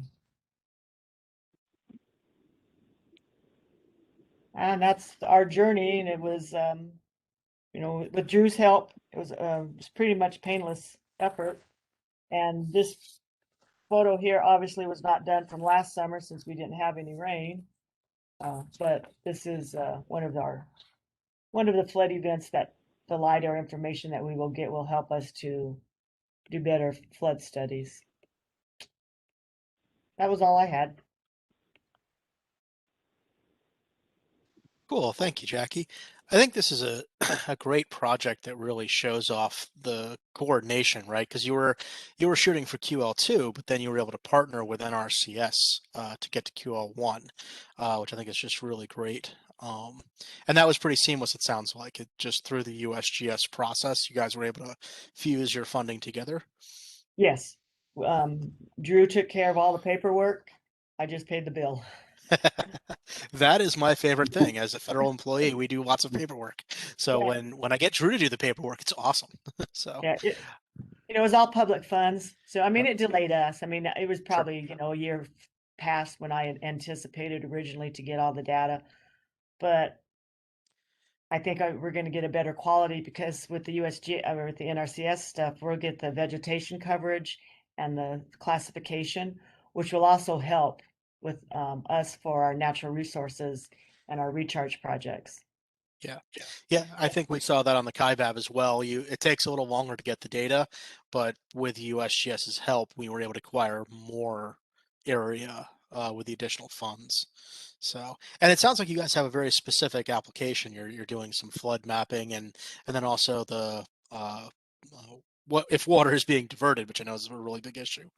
So Yeah, that and just the hydrology studies, and you can still do high level engineering even for road studies, knowing approximate what your cut and fill is and how to take the roads through an area. So we're going to use it for flood control district and the engineering on the roads. And Great. developers can use this. I think it's going to help developers a lot to do their studies and get more accurate on their hydrology studies. Yeah. Chad in the chat wrote, any potential active faults in Cochise County that LiDAR has helped to reveal? We do have desecration cracks and the Wilcox Basin. This is going to help if the sediment that we have or the subsidence that's going on in Wilcox, if it tilts and flips, having this baseline is going to help a lot. So we do have the desecration cracks around Wilcox and Elfrida area. Yeah. Yeah, I think that's one of the other really important parts of LiDAR, though, is the documentation. That eventually we'll get to the point where repeat acquisitions, and then you can see change. So yeah, and going out in the field, we hear people say, "Oh, there's a berm over here, there's a levee over there that we don't have mapped," and we'll use this to help see if there's more levees that were put in or big berms that were put in by somebody that we're not aware of that could, if they failed, cause problems downstream to people. Definitely. Cool. Any other questions for Jackie out there? You just throw them in the chat.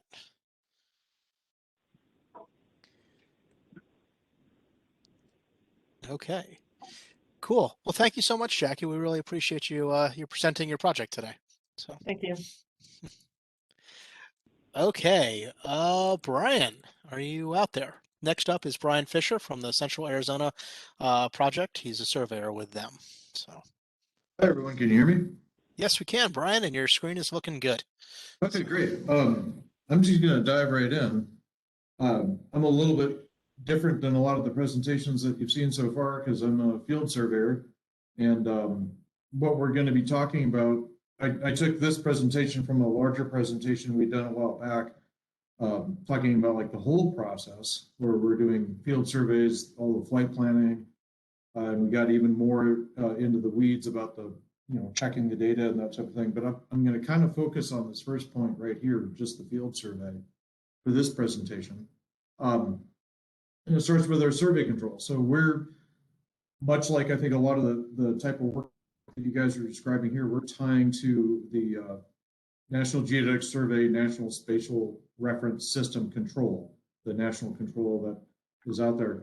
And that first starts with these continually operating reference stations, but also includes a lot of on-site control. And then I'm going to have some pictures of that coming up here in a minute. And we're also, from my perspective, we're the boots on the ground that are helping control the aircraft in most cases. What we have here, sometimes we have drones on some of our projects, but we're providing all that backbone of how the aircraft are being positioned so the data has a spatial value in the first place. And we're also doing all that ground controls. We're setting the photo targets, we're setting all the checkpoints, that type of thing. And just another thing too is like you guys were talking earlier about like the different types of data quality.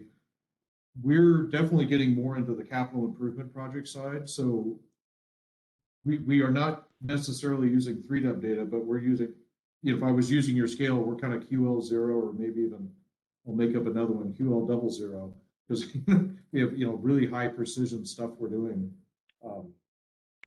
But then on the control, so we're starting out with the NGS published control. This is on the left. Here's a little example of the data sheets that you would see. This is just a brass cap out in the ground. It's got a current published value to it. It's high quality. The screen on the right is a data processing window, also using some National Geodetic Survey tools to do some additional data adjustments. Kind of, you start seeing all these little dots of green. That's a project, big linear project that we're working on, and how we're controlling it at the base level. Then there's more than one layer, as it were, of control that we're tying into. So these outer rings in this little diagram, this comes out of our land survey manual, is what we call the network control. So that's the national stuff, the NGS published data that are on these outer rings. These red triangles would be like the Coors stations. I think that's probably a lot of what you guys use, but that would be a question I'd have, is like, what kind of control are you using on your other projects? Then we come down into this next ring down, where I'll show you on another slide. We don't necessarily always have good coverage from that the Coors network, so we're creating our own densified control. And then these last two polygons here are getting into the weeds, and actually getting out to every single photo point. These last black dots would be every single check shot and that kind of thing that we're doing right there in the field. So this is what this stuff looks like.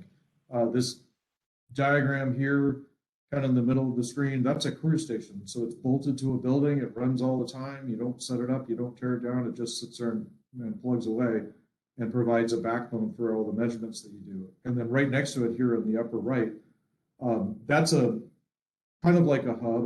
The next slide is what we currently have. This is a measuring pier. We have one of our dams. And then right next to it, we've got a solar panel. So when we set these up for having continuous operation in the background, they run the entire duration of the project. And some of these projects have lasted weeks, some of them have lasted months. But that's how we're getting that continuous backbone of control. And then kind of right next to it, that would just be a regular old field receiver that you set up for the day in the area that you're working. And then these other pictures are, this is the, the classic survey brass cap that you've got positions on, or then getting into more temporary type control, like this photo target we have down here. This is what we currently have as our current generation of hubs. So they're running on solar. They're not quite as beefy as that one I showed you before with, the great big huge cylinder in the ground. It's a little bit more streamlined, more cost effective. This one here happens to be at our headquarters in a nice, easy access. It's protected. It's behind a fence. I don't have to worry about someone stealing it, type of thing. This is another one that's out on one of our earthen berms, and then a radio antenna that's got a cable that runs up to the top of the hill, and then this antenna greatly increases the range that you can start measuring away from this station. The next sequence of graphics are just kind of the high-level control that we're working with. The blue line is the Aqueduct that I work on. It runs right through the south half of Arizona. All the little red dots, those are our national Coors. The slide's a little bit old, so some of these are a little bit out of date. They kind of come and go, periodically. Like this one's been offline for a while. That one's coming online. But the point being is, like, the national system right now doesn't have full coverage. You can see there's obviously a gap right here from this 70-kilometer buffer, 45-mile buffer for static processing. So one thing that we're doing, this one's on delay right now because of COVID, but it's sitting on a pallet ready to go to get constructed as soon as we release our contracts again for having people coming into our facilities to build. But this one will get constructed. And then you can see we've got nice green coverage, full coverage for our system. So that's what, one of the things that we did to densify. Looking at these same kind of stations with a different way of using them, I've got it labeled down here in the corner. This would like be post-process kinematic. This is typically how we've been controlling aircraft. And depending on what level of data you're looking for, depends on how far you want to stretch the vectors off of these. But I've changed the buffer down to that 35 kilometer, and you can still see there's some gaps. So even though we've got a fairly well built out system for some purposes, different ways you use it isn't necessarily as densified.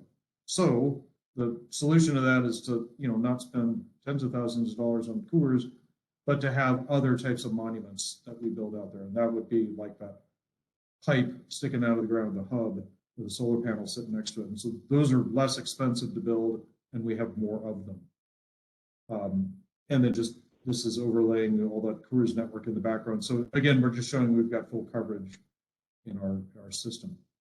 And then that would still be for like the post-process kinematic, but when you go into the real-time mode, your range can be limited dramatically. I just dropped it down to 4-mile range or 7-kilometer because you don't have radio coverage. So then you can see there's still a reason to have more control out there. So now zooming in on a smaller area, because we're going to start getting more detailed, we would supplement that, first, like in this case, with more hubs, because those are very handy devices to use, but also these gray dots that are now popping in on the screen are those crash caps, so even less expensive, but at a higher density, so that we have full coverage even up from the RTK standpoint. And then zooming in again, you get into specific projects.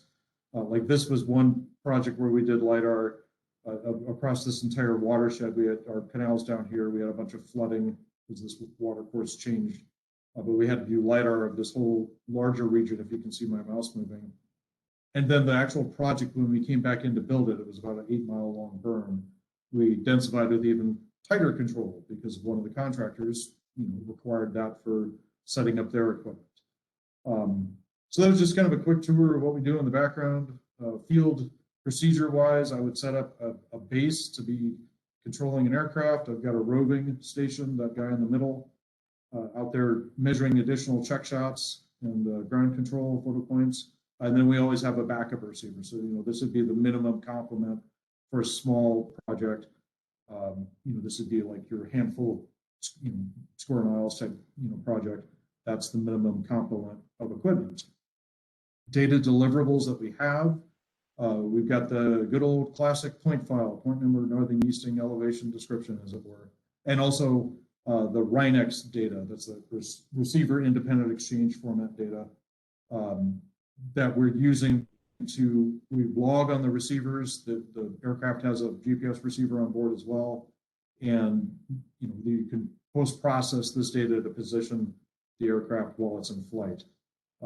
Just a different example of some of the receivers we run in the field. These two, this is an older picture, so these two have gotten traded in, and we got some more of these and another generation of that guy. But what we're migrating to is the full GNSS constellation versus GPS only. Kind of a techie geek detail, but that's the modernization of all this field equipment we have. Then another trick we've got is we can stick the equipment right on the truck, drive it around, and do continuous topo. You can see we're collecting thousands of points. This has been very valuable for doing ground truthing and getting lots of data very efficiently and rapidly. And then overlaying on one of our features, here's one of the dams that we manage, and you can see we just drove the truck all over, and we were doing a high resolution LiDAR cloud on this dam, and that's one of the ways where we're controlling is with all this continuous topo, the truck driving around and getting check profiles and check data. Other stuff we've got going on for checking the data, we've got temporary targets. This is a carpet square that we painted on the back of it, and we stick a nail in the middle and it sits there nice and calm. That's more for like the 400 AGL flights, the drones and that kind of thing, not the manned aircraft necessarily. But manned aircraft, we've got other permanent control out there where we have a inexpensive brass cap we can glue down on different structures and paint them up, and they just sit out there for the duration of the project.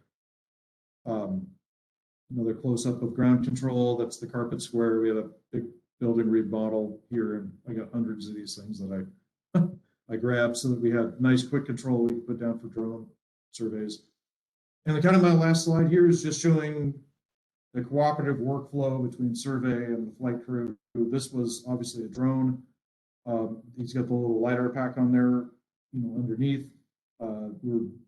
Surveys providing ground control or a base station and ground control. Survey support is here to do continuous topo and other check shots. And then the flight crew is over here, and we're just everyone's working together on the same project to have a successful outcome and deliver, high quality data. So that's my presentation, and I'm very appreciative that you guys invited me. I'm excited that you are taking an interest of the, some of the field procedures going on in the background. So I'll take any questions. Cool. Thank you, Brian. And just a quick question. So, and I might not have fully captured this while you're talking, but how did that tie? Because you guys got some LiDAR data too, right? How did the control, so you were able to use all of this control to help tie the LiDAR data down? Yeah, we've had lots of different LiDAR things, but there's one where we fly our entire system end to end. And going back a slide, the entire system, it's 300 and some odd miles, almost 400 miles when you get some of these little things that stick off to the side.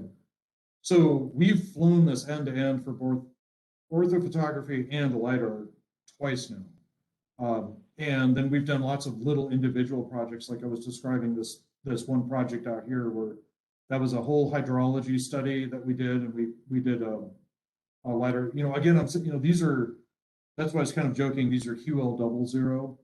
Because these are kind of much higher resolution than those hydrology ones, probably more like QL1 or 2. But like when we're doing like we're working on the dam up in here, we were getting a handful of centimeter level. It was probably like 2 or 3 centimeter level aerial LiDAR, but that's the sensor is only 400 feet above the ground, so it's not necessarily what you're getting on a manned aircraft.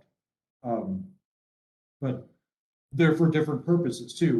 We're kind of experimenting on that one to see if we could do structure monitoring with it. If it had enough resolution to do that, because there's other ways we do structure monitoring, but they're more man intensive. We're trying to see, there's another project which we have used it's akin to the QL0 type LiDAR data, where we're monitoring the scour within washes that go over some of the siphons that we have. And some of those siphons are quite large, like a mile long. So we have a current monitoring program that's done, on the ground by a surveyor, but they give you a very limited view of like what's going on with the sediments in the water bodies that are going over us. Mm-hmm. And having LiDAR just gives you a bigger, more complete view, and you can really see how things are moving around in those water channels, and have a much clearer picture of the activity in the area.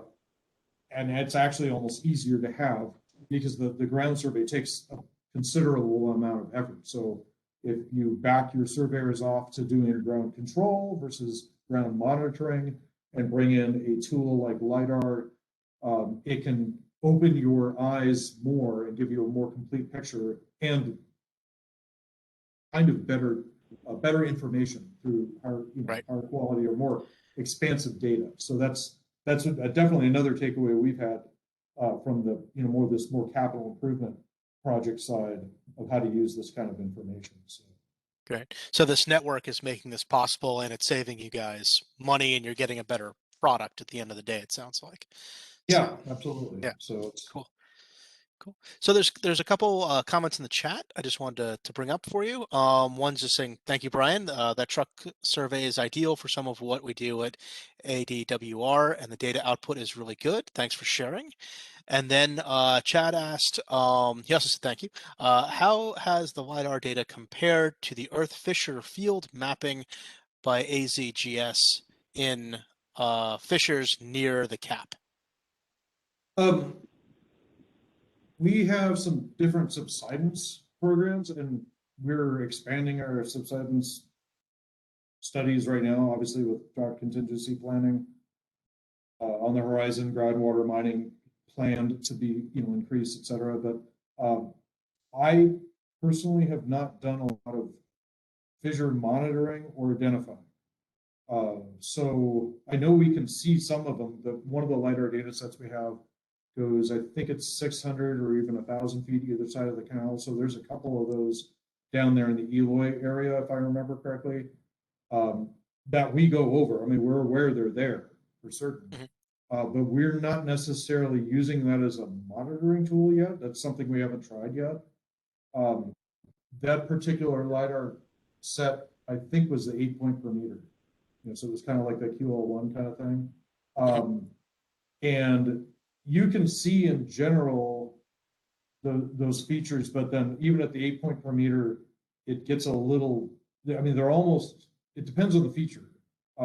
But to just give you an example, like we played around with 500-point per meter clouds, and it was like that was one of the things we were doing out here on the dams. We had 500-point per meter point clouds, and just trying to see if we could detect various kinds of motions or various kinds of features. We had we threw basketballs and baseballs and volleyballs, out into a field, flew it a second time to see if we could do change detection.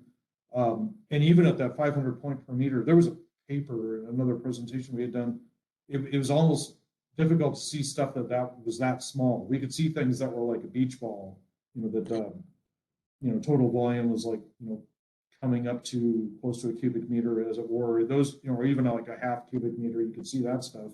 But then the things that were smaller than that, they were just lost in the noise almost of the data, which I found very interesting. I mean, I kind of anticipated we'd see that stuff, but then you're getting into writing algorithms to do change detection. I mean, it's there's some really neat math going on in the background. Some of that stuff. But, yeah, but I mean, short answer is, we haven't done a whole lot with the fissures just because they're not currently a problem. They did mitigation when they were doing construction. To my knowledge, none of them have opened up. And so they haven't created an additional hazard for us. But yeah, hopefully that answers the question. I think it does. I think it also highlights, though, as we do subsequent LiDAR acquisitions, it highlights how important control is, because when you have to start doing change detection and you have highly accurate data, really precise data, you need that control to really lock it in to see that change, so. Oh yeah. And I probably could, spend a whole hour talking just about, some of the neat stuff coming up with control, and even at the federal level where they're starting to have programs like that. But there's all sorts of neat, the control is paramount, and there's all sorts of neat stuff at the federal level of doing change analysis that's forthcoming as well, because in these areas that have geologic motion, obviously very common to have that as a result of land subsidence from groundwater pumping here in Arizona. But that's a challenge. There's a project I was out on this morning where I have a bunch of static receivers that have been running for months, just to really drill that height component down to the, not quite millimeter, but definitely a handful of centimeter level. And then I can sit there and watch the change on those points, and then we expand the measurements to other points from those primary points, and et cetera. So it's, fun topics. So. Yeah. Well, I think what we could do is maybe have you come back to one of the LiDAR work group meetings and have you present more on maybe some of the more in-depth side of this. So, because I think it's an important topipic, so. Yeah, I'd be happy to. Great. Cool. Thank you, Brian, so much. We really appreciate it, and it's just it's a really interesting and important topic. So okay, we're going to make a minor change here. So up next was going to be Ben, and we are going to have Ben next, but we thought since Ben's presentation technically connects to the BAA panel, what we're going to do is take our break now, our 2:55 to 3 p.m. break. Then we'll have Ben present at 3. He'll give the background of the project, and then we'll roll straight into the panel discussion. So we're going to do our break now. Try to be back in your seats at 3, because at 3 we're doing 3 more questions, so you have a chance to win. I think are we back?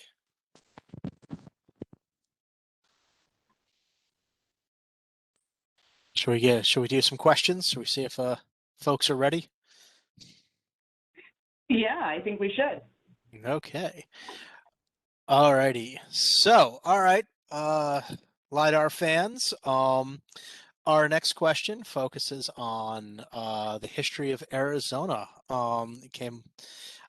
So what is the name of the Admiral of the Arizona Navy? a rather remarkable person. I read the whole Wikipedia page on it. So you can hear people Googling quickly. Wait, Arizona doesn't have a Navy. Nope.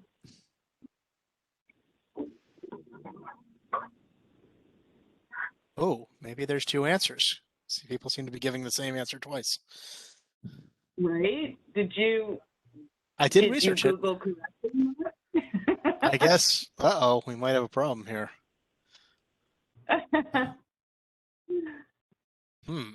I have a Wikipedia reference, so maybe I need to be more specific.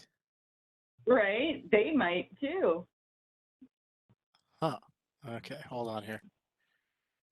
Okay, maybe we'll refine the question. What is the name of the admiral of the Arizona Navy that needed to be rescued by Californians when the fleet had to be rescued by Californians? Which I thought was a really funny part of the story.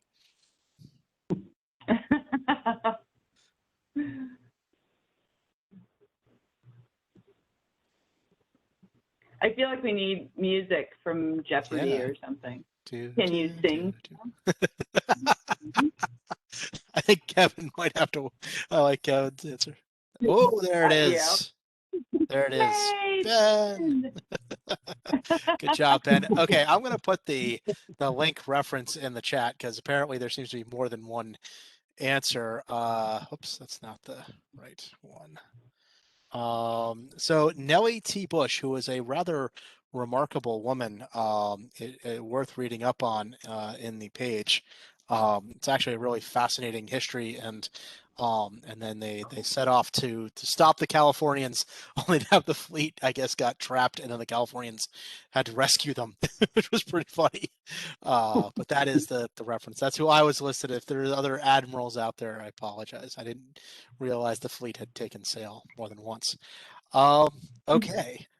Question number 2. What is the distance of an arc second along the equator?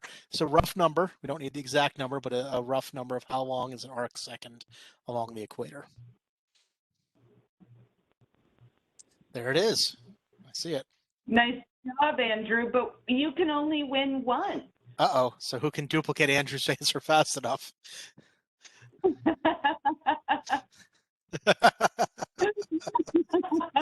I should let Jenna announce it, not me, I guess. All right, thanks. Okay, and the final one, and this time I'll keep quiet until Jenna announces who the winner is. What does 10 square chains equal? What does 10 square chains equal? Brian inspired me to all these survey questions, so that's why I went looking for Yeah, good.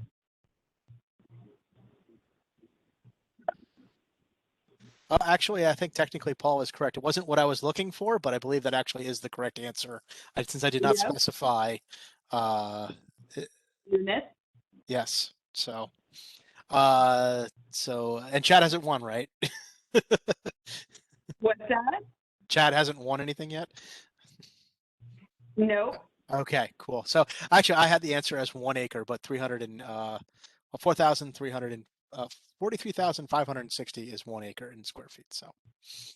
Yes, and I think Paul was the first to get it in there. You're right. You're right. Paul, sorry. Congratulations, Paul. Cool. Okay. Sorry, guys. I just come up with the questions. I'm not a great quiz answer. So, okay. So those are our 3 questions for this time. We have 2 more. Yes, we have 2 more waiting for us. So, okay. So, Ben, are you ready to do your summary of your project? Yeah. Where did I go here?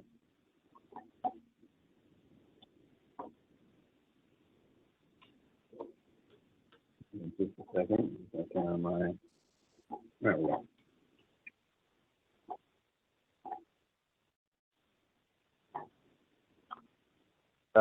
Yeah, I'm back.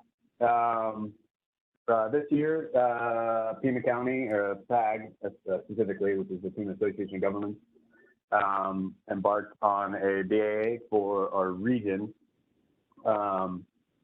This is kind of what I'm going to go over. I wouldn't call it a tutorial because mistakes were made, but kind of the process that I got through. So Drew went over this pretty well in depth,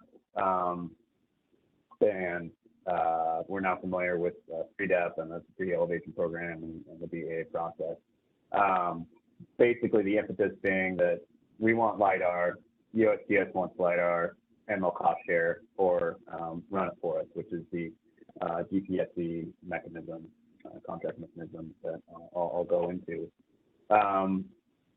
Getting started, we basically looked at our area and our stakeholders and our partners, kind of figure out what we want or where we want it, and then start reaching out to people. Pima County specifically, so we have PAG, the Pima Association of Governments, has been acquiring LiDAR since about 2003, give or take. We were part of the first year pre-DEP in 2015, I think was the first year. They got eastern portion of the county over our urban area at QL2. We wanted to do a refresh at QL1 and expand. So this is kind of where we're at. And it's also, we include the whole county, it gets pretty big. First stop, importantly, Drew mentioned this also, is 𝐶sketch. Who's in your area, who's got interest. There was some overlap with a few agencies. This is an updated screenshot that doesn't reflect that, but BLM has some areas down here. USDA, Agricultural Resource Service, that sort of thing. NRCS also has some adjacent watersheds. So go to 𝐶sketch, see what other federal or other partners out there. You can also submit your own areas to 𝐶sketch if you're an agency or a county or something and you want a LiDAR. Throw a polygon up there, submit one. That'll help other partners find you. And that's how we found some of them.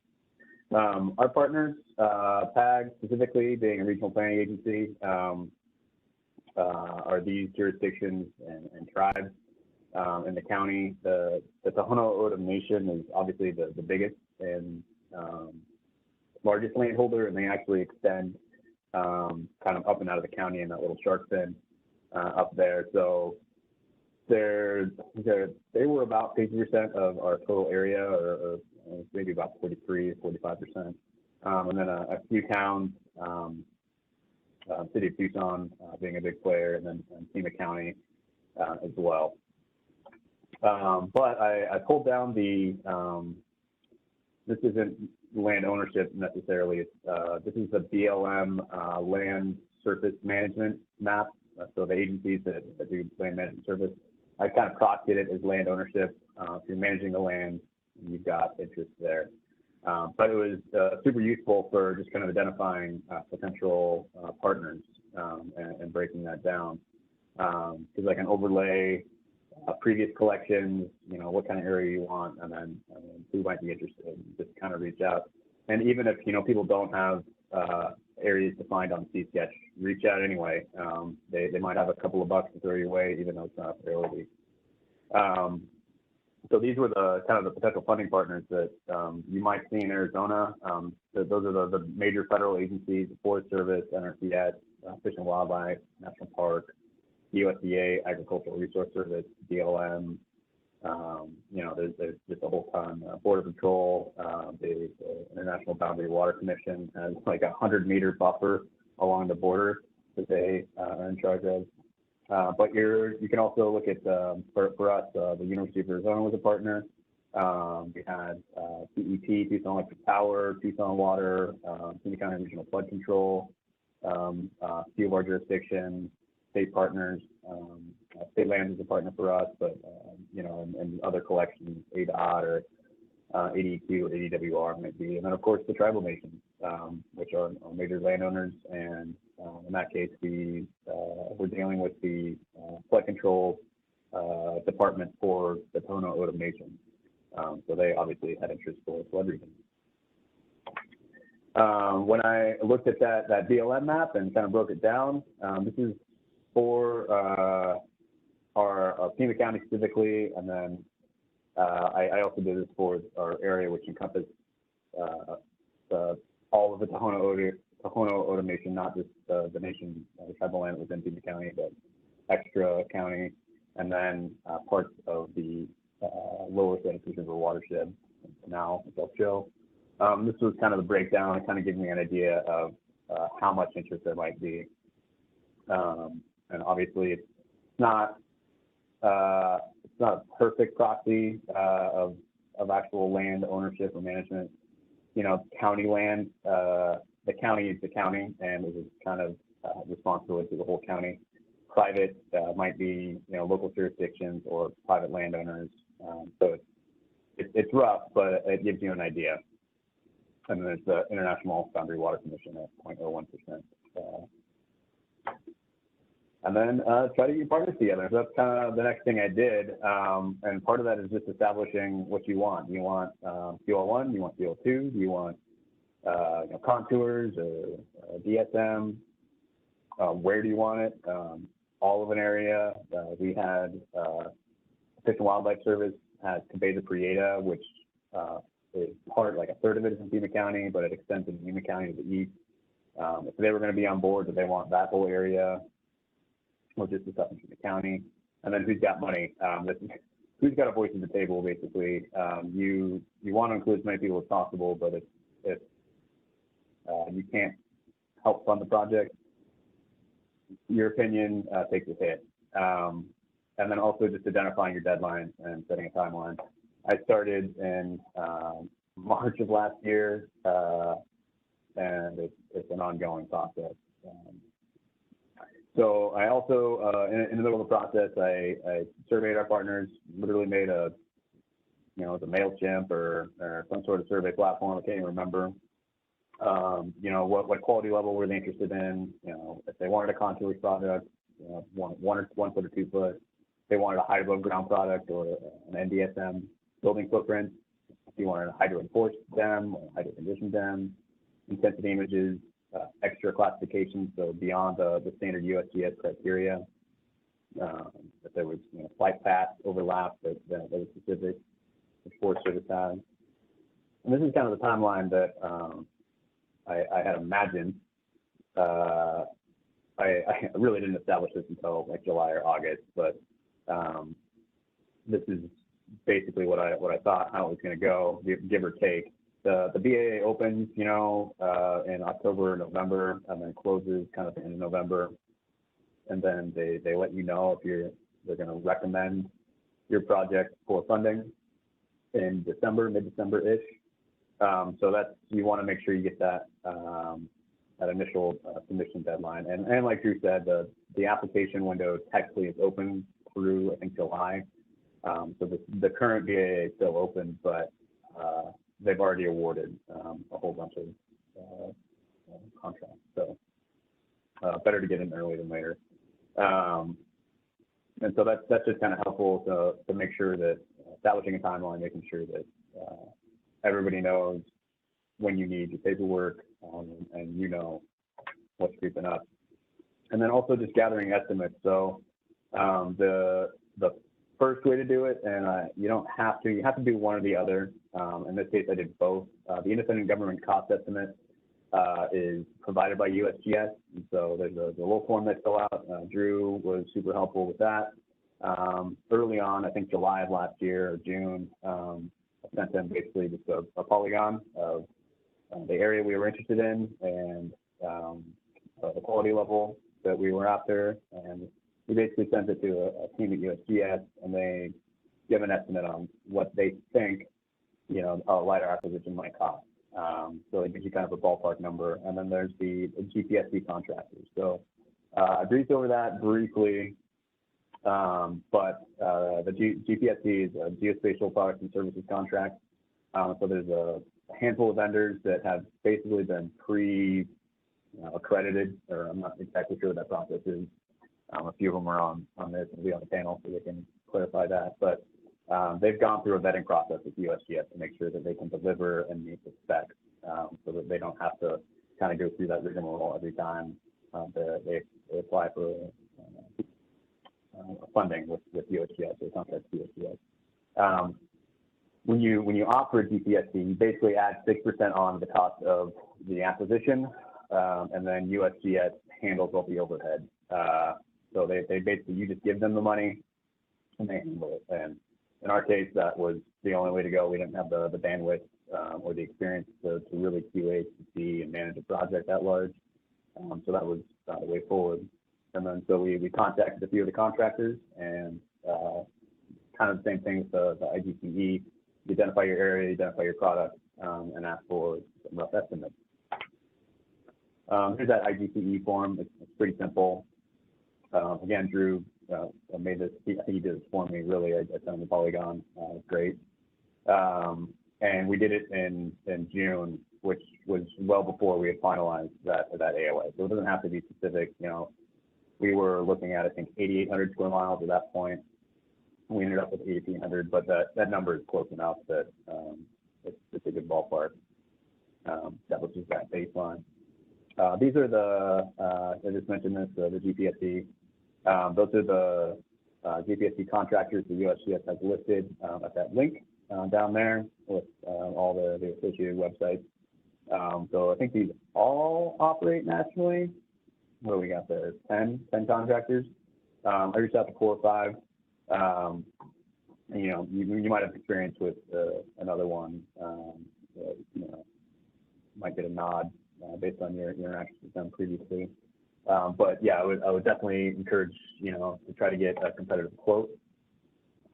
But it's kind of this back and forth. You know, if quotes come in higher than you anticipated, you're going to have to cut out some fat or reduce your area or reduce your product.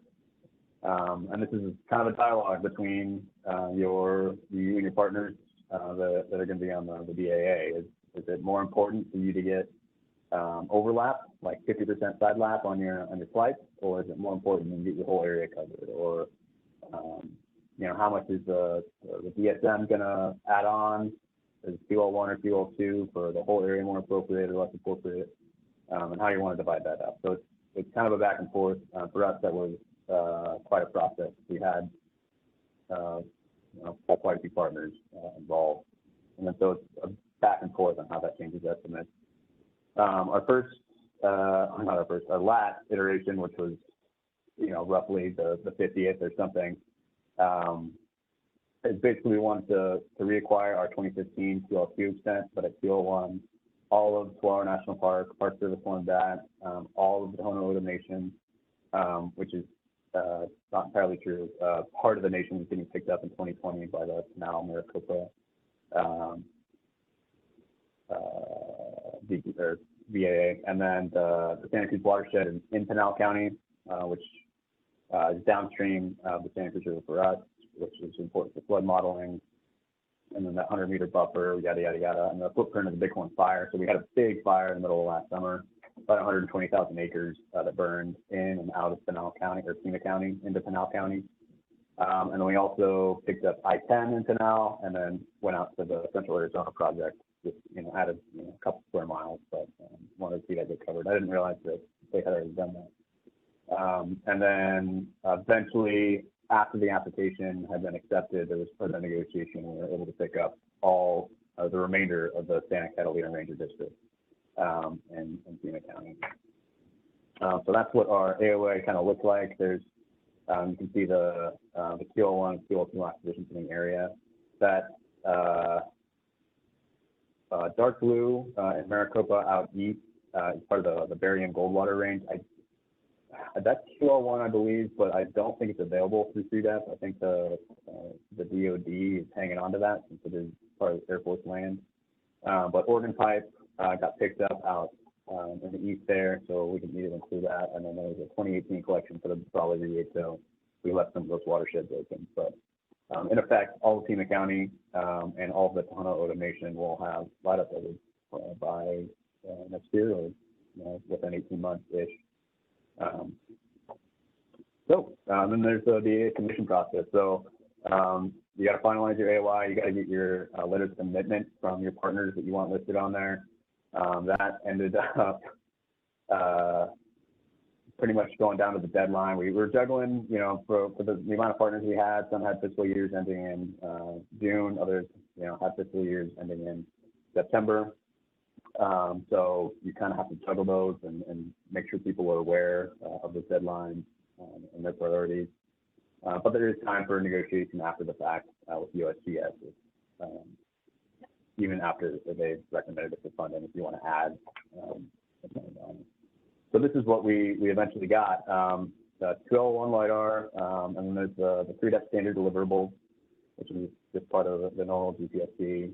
So it's minimum standard of classified point data. So I think it's ground, noise, a few other things. The bare surface, so QL1, they'll do a half-meter resolution, DEM, some break lines, and then, you know, collection metadata. For part of Forest Service lands, they needed 50% side lap for the areas that they could fund. So we added that on, and then the hydro-enforced STEM, and DSM, hydro ground, contours, building footprints, so the contours in the building footprints are machine generated, so I don't think there's much QA/QC on them. There's some, obviously, but it's not like they've got a team going in and drawing polygons around them. And these were our partners. So officially on the application, the BAA was up, the Tohono O'odham Nation, State Land Department, Forest Service, Park Service, Fish and Wildlife, BLM, and USDA. But we were also kind of a proxy for our local stakeholders. So everybody on the right there wasn't listed on the BAA, but they were helping us provide funding as part of the BAA. So we'll kind of invoice them separately. And the Arizona Geological Survey got on there. They wanted to support. And part of it was just trying to build a strong application. So the more partners, the better. You know, some couldn't bring a lot, but you know, just expressing interest helps build a stronger application. Part of that for the listed partners, so everybody on the left there, is they have to submit a good faith form saying, like, when you submit the application, they don't have to have the money in hand, but be like, we're interested for sure. This is how much we can bring. This is when we can guarantee it. It's just a one-page thing, but it's important. You have to have it for all your partners, which they might not know. We ended up, and you'll listen there. I'll do this a little bit. Basically, we wanted more partners because we wanted as much area as we could get, and but we couldn't afford all of 𝐀𝐫𝐢𝐳𝐵 County really by ourselves. So we reached out, but that adds complications when you start juggling, you know, 15 to 20 partners and with all their specific needs and deadlines. I started in March of last year, and we made the deadline at 2. We officially submitted at 2:15 on the Friday of. So maybe starting in March was preemptive. Maybe we always would have been at the deadline. Deadlines have a way of dragging you into them, but expect the unexpected, I guess.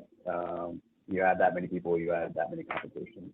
So this is the deadline that we envisioned, and then things get moved. So our acquisition was going to be, you know, spring, but probably not to be till June or July. And then day delivery, who knows? That's kind of the process of the QACC with USGS and the time it takes for the contractors to process the data and fly it. I think anything between 6 months and 2 years is possible. So we'll see how that goes. But that's kind of the gist. So it's ongoing, but in the works. Great, thank you, Ben. So that was the setup for our panel session. So let me see, where's my list here.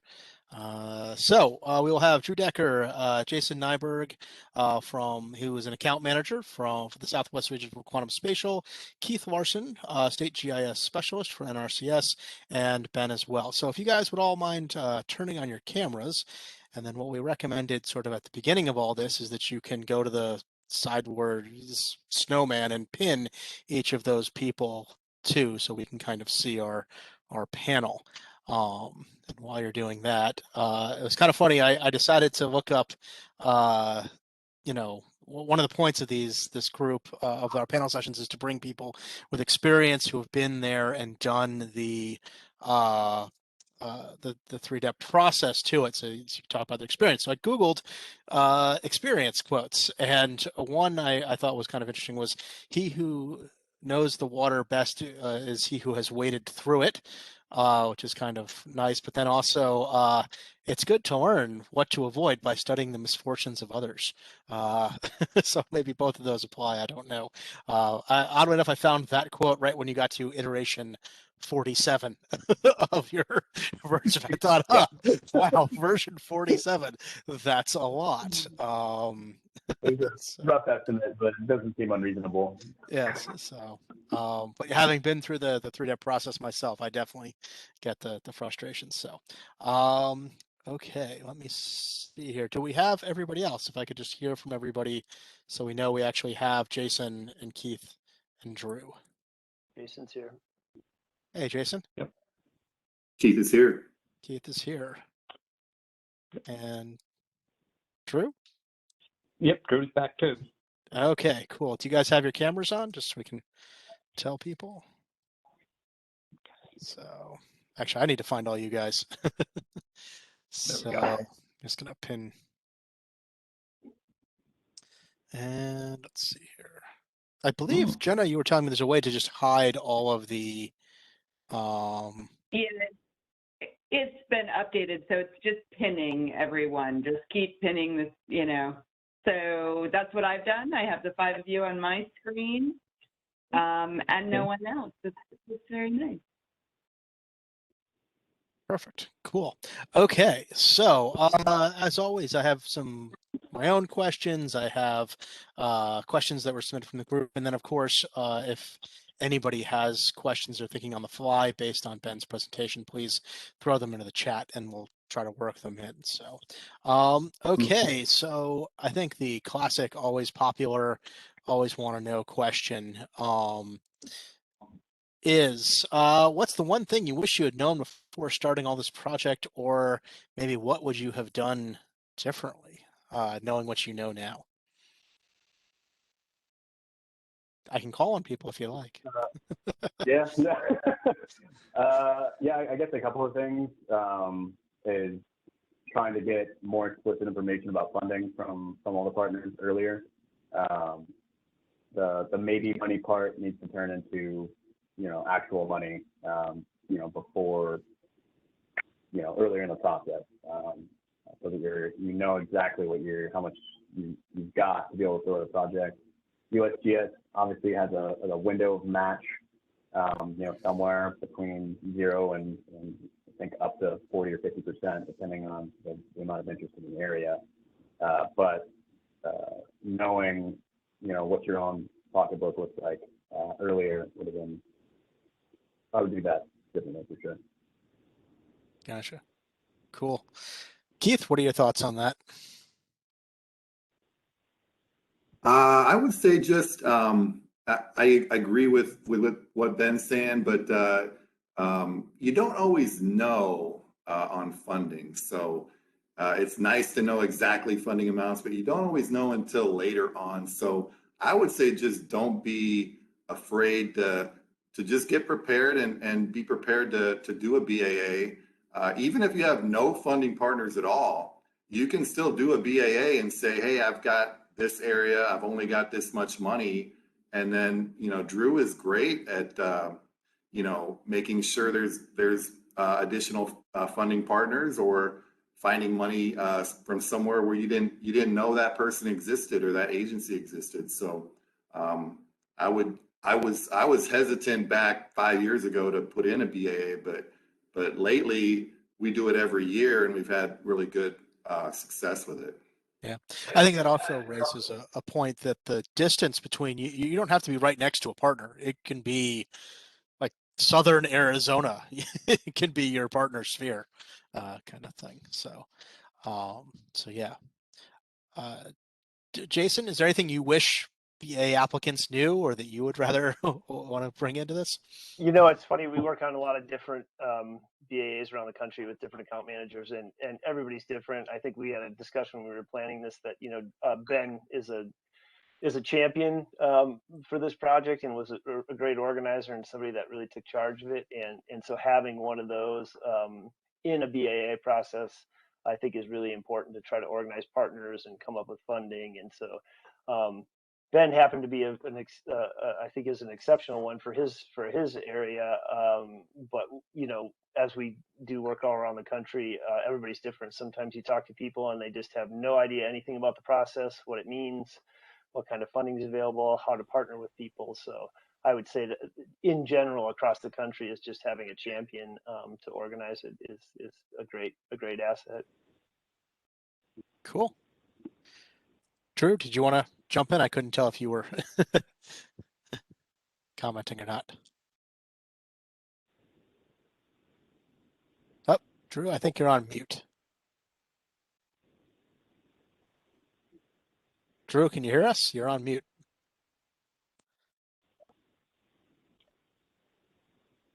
Can you hear us?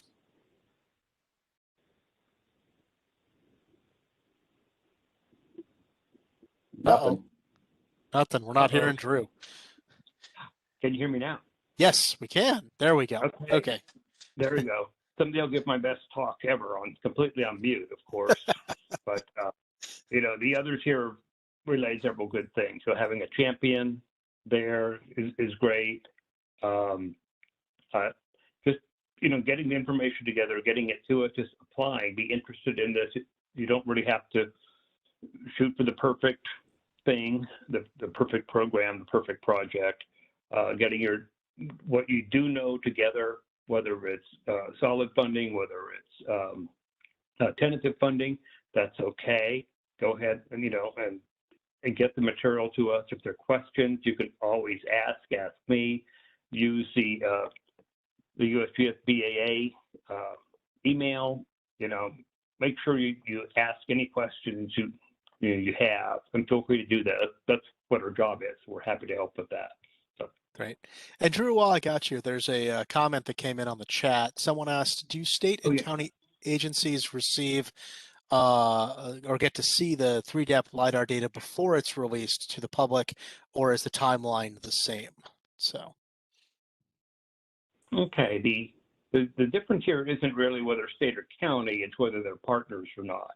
So the data will go to the partners first, whether the state, federal, anybody who's a partner, it'll go to them on drives, hard drives, and then it'll be prepped for distribution online. Okay, and that lag can be a while, depending on a number of circumstances. And so, yeah, state and county will get it once it's online. But again, if the state or the county agency were a partner, yeah, they'll get it sooner. Otherwise, the state and county could access it the same way the general public or anyone would online. So. Gotcha. Cool. Thank you, Drew. So I also have a general question. Way back at the beginning of our little symposium here, I talked about how the tribal lands are fairly low and where LiDAR is acquired. But I learned through Ben's presentation, there's actually a fair amount of tribal lands that were acquired through this project. Was there any special sauce to getting the tribes to the table? Was there any boundaries there? Or what can you talk about with the tribal involvement? Yeah, their water resources director at the Tohono Automation was, he was on board early. They knew that they needed it. They had flown a couple of smaller projects, I think, within their land there. But, you know, having a complete uniform coverage was definitely something they were after. And we had some concerns, I guess, early on because we didn't know that USGS, it doesn't all go in the public sphere. So a lot of tribal partners might get concerned that they don't want, you know, data about their land being released into the wild with good reason. But part of the 3-depth mechanism is that they can write in, you know, restrictions so that it'll be technically part of 3-depth, but not available to the public. Which I think helps assuage some of those concerns. But in general, they were super happy to be on board. Obviously, it ended up being a tough year for everybody with COVID, but particularly the tribes in Arizona. So that threw a wrench into things because they had to push a lot of funding towards other areas that costed things. But eventually, they were able to bring it together and be a valued partner, which is great. Cool. Drew, did you want to talk at all about how you're allowed to restrict some of the data kind of thing? Okay, certainly.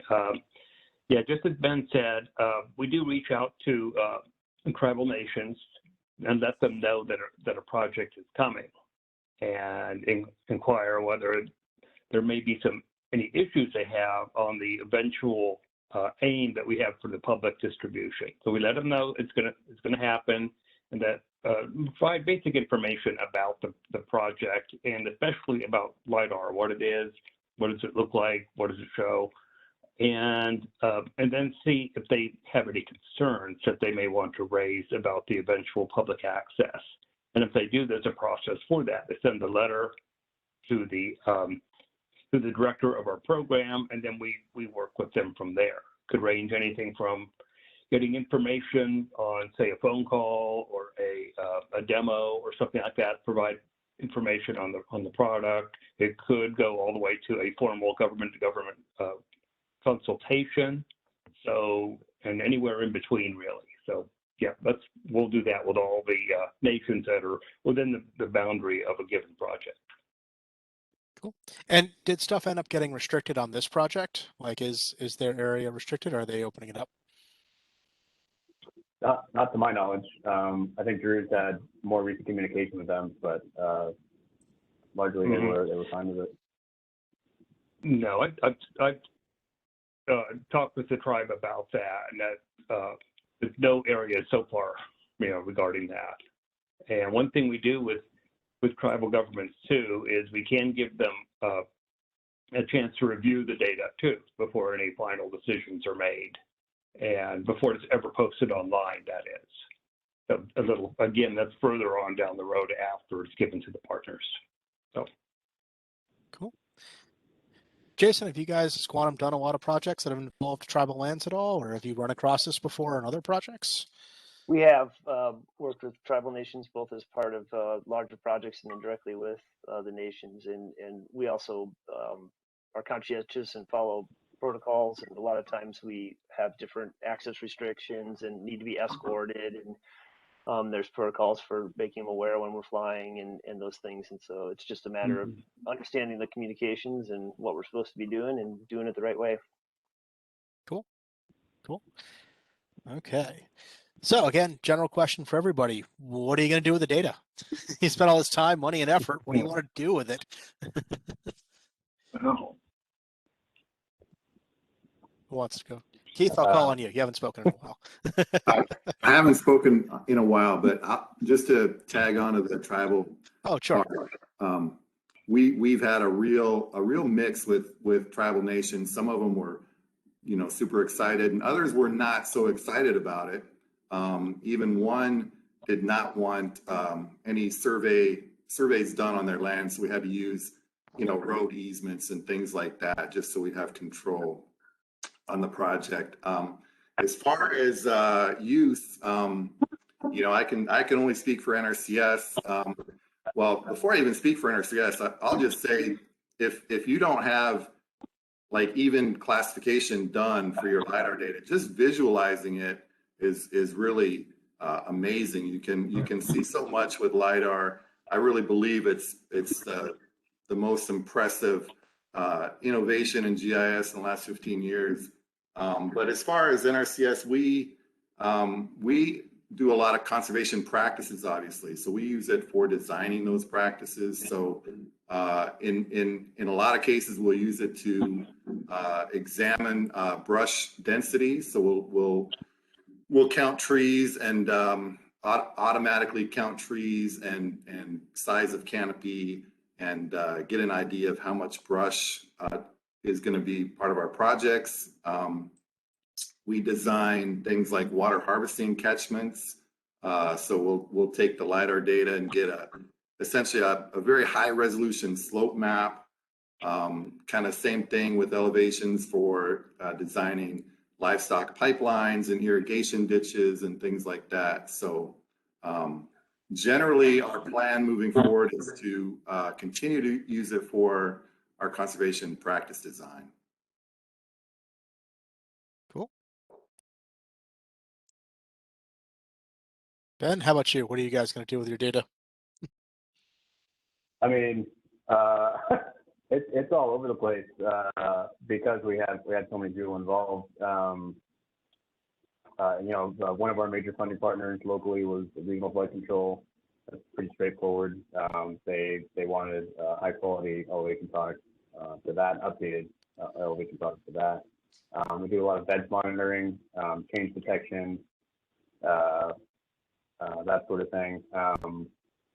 We pair it with ortho to enhance some land use land cover classification, make that a little easier. Fish and Wildlife Service, I think that's all kinds of stuff. Geological Survey wanted to do, or they use it for like landslides and that sort of thing. We had the Bighorn fire, so there's obviously concerns for both flooding and landslides following that event and how that's going to move material. So having before and after LiDAR is going to be critical to that. It's the power of LiDAR, right? It in itself is just kind of a pivot product for all kinds of other derivatives. Yes, the cause of and answer to all of life's problems, I think, is the line. So LiDAR has caused some problems in my world too. So that's why suddenly I'm like, no, this is the correct number. And they're like, oh, well, that's a huge problem now. We were much better before we knew anything. Ben, since you mentioned floodplain mapping, one of the questions that came in via the forum was, how can LiDAR be used for floodplain mapping? Does anybody, maybe just raise your hand, does anybody want to take a stab at explaining to the general public how we use LiDAR for floodplain mapping? Uh-oh. None of you are raising your hands. One of the products that we asked for in the BAA was hydro-enforced DEM, which is not just the DEM itself, which is standard product, but it's a DEM that has culverts burned into it, so that it more accurately reflects the flow of water on the ground. And basically, once you have that, it becomes a lot easier to run tools over that. Any of the ARC hydro tools, that sort of thing, with watershed analysis for more accurate watershed delineation or flow accumulation areas, that sort of thing. So any of those tools, ARC or open source or otherwise, are going to want a product like that doesn't reflect what you see from the air necessarily, but reflects the on-ground conditions. So, things are flowing under bridges or through culverts or that sort of thing. You want to make sure that those are reflected in the model. Yeah, cool. I'd probably also just add on, since you started talking about why does this matter in some ways too, in burn area emergency response, we often look at the LiDAR model to understand, now that the vegetation is gone due to a fire, if it rains, what's going to happen, and that comes into it well when you sort of talk about floodplain mapping. During the museum fire, which was right outside of Flagstaff, we looked very heavily at what is the impact if it rains, what areas are going to, will it flood into Flagstaff, and what's going to happen. So I think it's pretty critical. The question just came in, what quality level would you need to see localized flooding or flood plans? Anybody want to jump on that one?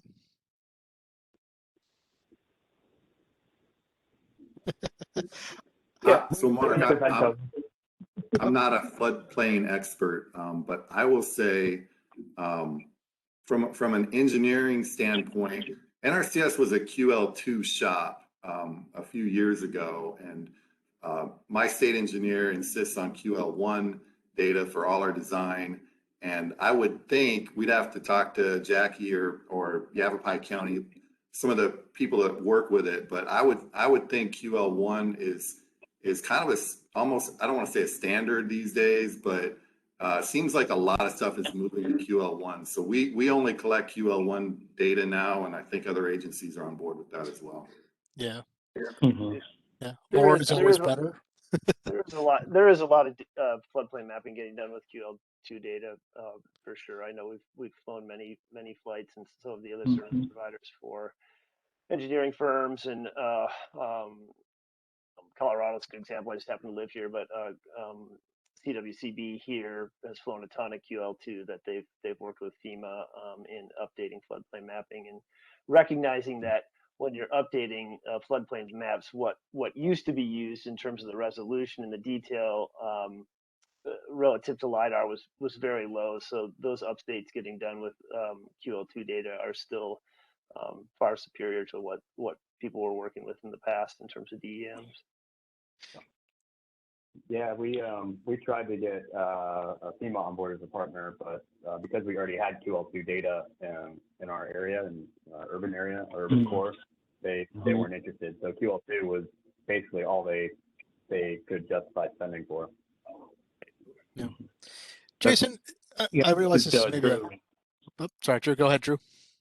Yeah, I can't speak really for how it's used exactly, but yeah, as Ben mentioned, FEMA is involved with a lot of this. Also, we've had several of the flood control districts in the state partners too.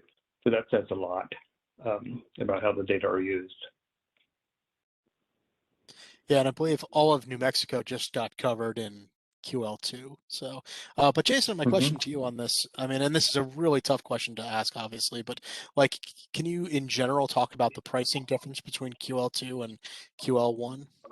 It's dependent. I mean, there's certainly additional costs related to QL1 just because of the number of flight lines and the amount of data you're collecting, and but it's also relative to region. So flying in an area of Arizona or Utah or desert is completely different than saying we do quite a bit of work in the Pacific Northwest. So if you're flying in Oregon and Washington or broadly from Florida and those kind of areas, so it's dependent on terrain and the conditions where you're flying. So if you're doing, I hate to say it, but if you're mostly doing a lot of dirt, that's different than flying urban areas with broadleaf forests.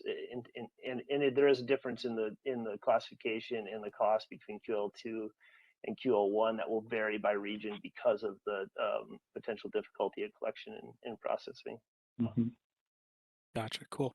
Shauna Ray added in that they only vary in elevation by 100 feet. So, but I guess it really comes down to not necessarily what your elevation change is, but are you looking at like flat areas, or you lots of trees or buildings and all of that, obstructions and things like that can vary it, type of thing. So yeah. Cool. Okay, so there was a question that came in sort of live asking about training programs for beginners of how to process or use LiDAR data, specifically interested in geologic mapping applications. Anything you guys want to point people toward of where you got started from, or thoughts on that? I can't think of any specifically. I thought that GTAC maybe, or the U.S. Forest Service Geospatial Technology Application Center, or the Remote Sensing Application Center. Maybe I'm making that one up. They had it's GTAC. Yeah. They every once in a while they'll push just kind of some like PDF materials for imagery classification or manipulation, stuff like that. I don't know if they have any LiDAR stuff, but I've seen good stuff come out of there before. Well, since Ben brought it up, I wasn't necessarily going to reveal this, but as part of our work with the LiDAR Workgroup, we're actually, I've gotten my hands on the latest GTAC LiDAR training and gotten permission to release it to the public. So as soon as our hub page is up and running and we finalize that, we'll actually have it's a 3-part class. The first part talks about working with the rasters and the LiDAR data, and then there's two tracks. One is a bare earth one, and one is a vegetation, and it lets you do a lot of playing with that. So that'll be out there too. Any other sources people want to point people to? This is Drew. I mentioned the videos earlier too, so don't forget that it's a resource. Those pretty much show the software that we use at an enterprise level, and so that's we're able to kind of show how we utilize the LiDAR with the software. You also mentioned geological mapping applications.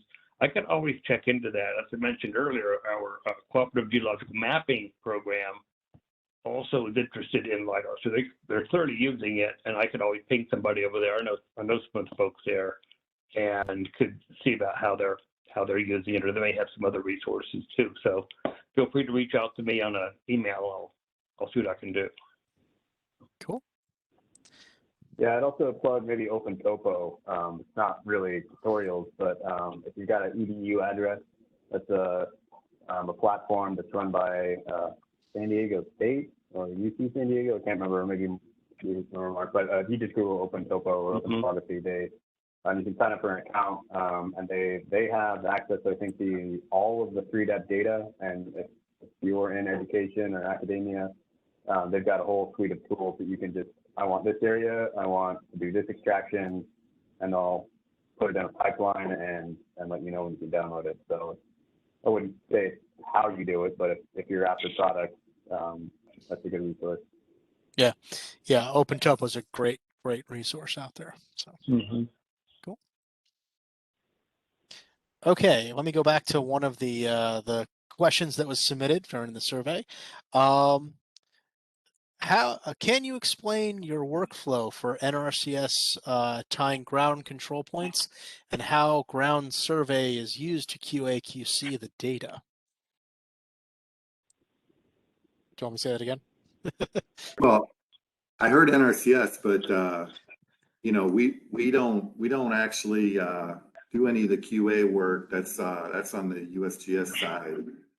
So I'm not sure I understand the question. Maybe I'm misunderstanding the question. No, that's actually probably a fair point. I think you got. I mean, I can read it again. It just says, "Can you explain the workflow for NRCS tied ground control and how ground survey is used to QA/QC the data?" Maybe the larger answer is that USGS handles the QA/QC kind of thing. So I don't know. That is correct. We use the GIPSy contract through USGS. So you got it, Mark. Gotcha. Let's see. I'll go to another one here that's more generic. What methods using LiDAR to? What are the methods using LiDAR to get at the changing tree species detection across the landscape? Anyone doing this? Well, I can tell we do it. I think some of the other service providers do a lot of work on the forestry side, both in the utility world and looking at vegetation management, and also from a forestry perspective. So LiDAR is extremely useful in segmenting trees, looking at characteristics of forests. From a species ID standpoint, certainly some of them can be analyzed from a structural standpoint using the LiDAR, but we also use that in combination with imagery, the multispectral, hyperspectral, to identify species. So there's a lot of tools in analytics, and certainly, it's getting used all over the place for those sort of forestry and tree analytics, both on a small scale in an urban forestry setting, but also on very large scale. LiDAR makes sort of looking at forest analytics much simpler than I guess it used to be, boots on the ground style, looking at you still go out and look at stands, but machine learning now has really started to change the world in terms of how much ground you can cover and how much data you can generate utilizing remotely sensed data. Yeah, and definitely the U.S. Forest Service has done a lot with this kind of thing. The tricky thing, and the question specifically asked about tree species, that gets really tricky. Ultimately, what we always come back to is that LiDAR measures elevation. So that's what you're going to get when you look at a tree. You're going to get the height of the tree. So, and maybe the drip line, and from there, linear regression modeling will get you maybe like DBH, the diameter of the tree kind of thing. But getting species is very hard in a lot of ways. Or it depends what level of accuracy you're looking for. So if you're looking for deciduous versus coniferous, then that can be worked in. There's also a couple months ago, we had a presentation to the LiDAR work group about integrating NAPE into your LiDAR, which lets you see some spectral imagery, blue, green, red, and near infrared. That helps you get to some of this stuff. But it can get tricky trying to get to species. You can tell, as Dr. Andrew Sanchez-Metter would say, you get a tree-like object when you map it, but you can't actually confirm it as a tree. So you just know that there's a tree and it exists and it has height kind of thing. So. Right. Anyone else want to talk about maybe the vegetation classification inside LiDAR? I haven't done much with that, but I know it's something vendors often offer. Yeah, Hey, Mark. Keith, you want to? Sorry. I was just going to say that all of the work that we've done is in areas where we don't have to classify the species because we know it's all juniper or we know it's all mesquite that we're after.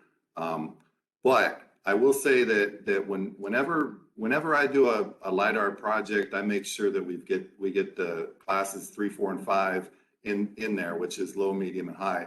I don't know if anybody's looked into like, trees that are generally high, which might be your ponderosa pines. I haven't worked in those areas, Mark, but maybe you have. I'll just put a plug out there for doing classifications and investigating that. Maybe you can speak a little more on that, Mark. Yeah, I think that's the height thing comes into it a lot. So recently I was doing a project and we mapped the trees. It was a 65-acre site. We found that there were 5,858 trees on it, and we grouped them into different class heights, right? 1 to 5, 5 to 10, that kind of thing. And we knew that if it was a 40-foot or like a 40-foot tree or higher, it had to be a ponderosa pine. And so we were able to at least make that distinction of the question. If you infer height toward age, you can make the assumption of, well, how many old growth trees are on the site that you're about to impact? So you can make connections like that, right? You can say, okay, well, there's out of the 5,000 trees, 50 of them are over 100 feet tall. Okay, great. That's your impact kind of thing. And we've done that linear regression model between height of tree and DBH. And so then 18 inches, for whatever reason, seems to be a good cutoff between going one way or another. And so if it's under 18 inches, maybe it's a ponderosa pine, maybe it's a Gambel oak, we're not sure. But if it's over 18 inches in a tall tree, at least on the Kaibab, it's going to be a ponderosa pine. So there's ways of inferring species and then asking that question about where are your tall trees. LiDAR does a great job of finding tall trees and big trees. It does a crappy job of trying to find the tree underneath the tree. So that's where a lot of this starts getting tricky. The other thing that the U.S. Forest Service does, and is we slice up the the number of hits that you get going up through the strata. So X number of points from like 0 to 1 meter, 1 to 2, 2 to 3 also helps you sort of distinguish canopy and density kind of thing. So I could talk a long time on this and I try not to. So, okay, I see another question that came in. This one's for Ben. And I hope that answered the person who submitted the tree species. I'm happy to talk more on that if you want to contact me or Keith. Ben, how did you learn about and get proficient in PDAL? Does PDAL require data to be uploaded to its site? It's not, PDAL doesn't have like a website specifically. It's just a software you can download and install. So it has to be run locally. I think OpenTopo actually uses a lot of the PDAL algorithms as part of its pipeline and chaining. So that's, a cloud service that can run it a lot faster. So, obviously you're going to be handicapped by what your computer is capable of. There's definitely a problem for stuff that's as large and dense as LiDAR. But for, learning about it, they've got some few tutorials on their website that are super useful. just to kind of explore capabilities and how it works. I would definitely start there. Getting proficient is, am I proficient? I don't know. I've got experience in using it in a number of ways, but some of it's super complicated. Ground extraction is super difficult. They've got a set of algorithms in there that'll help you with that, but you have to kind of play with parameters and see how they perform over different areas and that sort of thing. And that's kind of why the contractors are able to provide good products, is because that's one of the things that they do. But if you want to compare 2-point clouds to see differences and that sort of thing, that's a little bit more of a simpler calculation. It's really just kind of bash your head into it and see what comes out. But yeah, I think just go to their website, I think it's PDAL.io, and look at the tutorials and documentation to get started. Cool. Okay, we're coming up on 4 o'clock. There's one more question in the chat that I thought we would take a shot at, and then we'll get to our final wrap up kind of stuff. So has anyone worked with stock pond data? They're interested in some research for that. Have any of you guys done stock pond stuff? Not me. I have not. However, we've done a lot with very specific project related practices, and a lot of times we'll in doing this, we'll do a contour map, like a 1-foot contour map. I would think, I'm not sure what specifically the question is, but you could obviously design a small stock pond by delineating up a watershed from a point or an existing stock pond and doing analysis based on those contours. I'm not sure if that answers any question, but that's what's on my mind. Cool. Actually, the Kaibab and the 𝐀𝐫𝐢𝐳𝐸 recently did a bunch of stock pond stuff, and we found it very helpful. Basically, we would bring up on the Kaibab, we would bring up the LiDAR data, zoom in right on the stock pond, and our database actually has been uploaded with all of our water rights, and so we could actually, in sort of real time, bring up our water rights, see what the stock pond is supposed to be holding, and then using our LiDAR data, we would actually create 4-inch contour lines and then tag the spillway, because the spillway is ultimately what controls the amount. And Noah Bard on the 𝐀𝐫𝐢𝐳𝐸 developed some really great tools that we were kind of using in-house using Toolbox. It would then, once you tagged the contour line that was crossing the spillway, it would then generate a polygon from that, and then using some more ARC tools, you would then get a cut and fill, a volume calculation, because that's ultimately what stock ponds are up, is what is the, during a monsoon event, what is the maximum amount that stock pond can hold, and that in turn ties to your water rights. And so the Kaibab, just to brag for a sec here, we had wall-to-wall LiDAR data, so we did the project in 3 days. The 𝐀𝐫𝐢𝐳, who developed the tools, did not have wall-to-wall LiDAR data, and they ran into some real problems where they were trying to do some stuff by aerophotography and some stuff with with LiDAR data, and it makes it tough. So I would definitely say that LiDAR data has had a huge impact on our ability on the Kaibab to manage our stock ponds, and where are they, get them accurately located, and what is their capacity to hold water, and what does that in turn impact on wildlife, kind of thing. So cool. I want to give, oh, sorry, was there a comment? Okay. No. I just wanted to throw out there, is there anything you guys would like to say in closing? Our panelists, anything you want to tell people about LiDAR, what you're going to do, the process? Did you all ultimately find it beneficial to use 3DEP? Try to ignore that Drew is here. If the answer is no. Absolutely. I mean, it's a great way to mobilize and bring partners together, and get some cost sharing with USGS.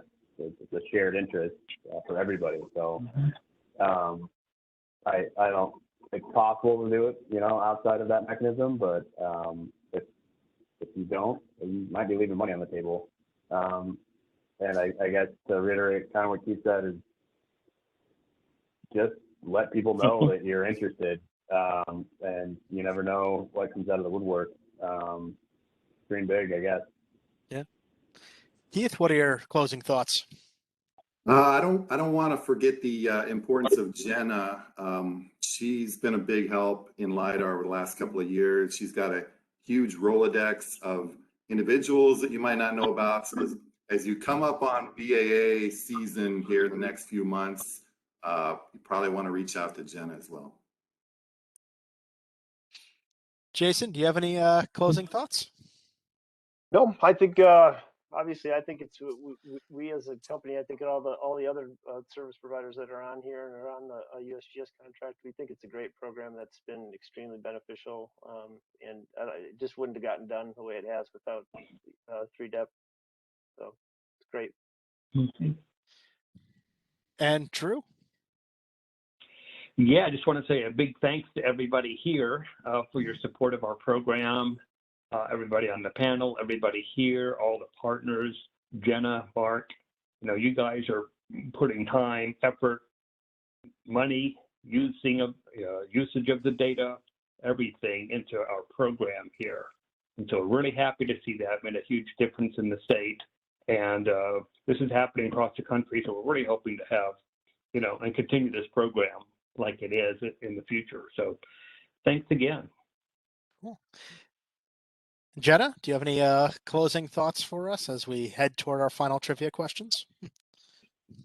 Just my gratitude to all of our presenters and all of the people that showed up. I think it's been a fabulous event. So our sponsors, everybody, thank you so much. Great. Cool. Okay. Well, thank you, everybody. Okay. Well, why don't we go to our last two questions, then we will spin the wheel and see what happens. So, okay. Are you guys ready? So, where'd my question sheet go?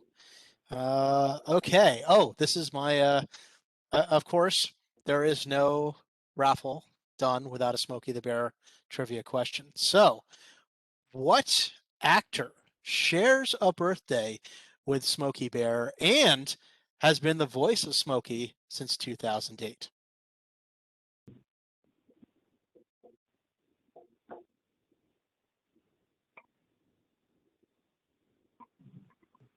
Nice job, Chad. There we go. Yes, Sam Elliott, for those of you who watch Netflix and The Ranch, I didn't realize it, oddly enough, until then, that Sam Elliott is also the voice of Smokey Bear and shares a birthday with him. I don't know if that played a role in him getting the part, but it was interesting. So, okay. And now for our last question here. What does GEDI stand for? GEDI. What does GEDI stand for?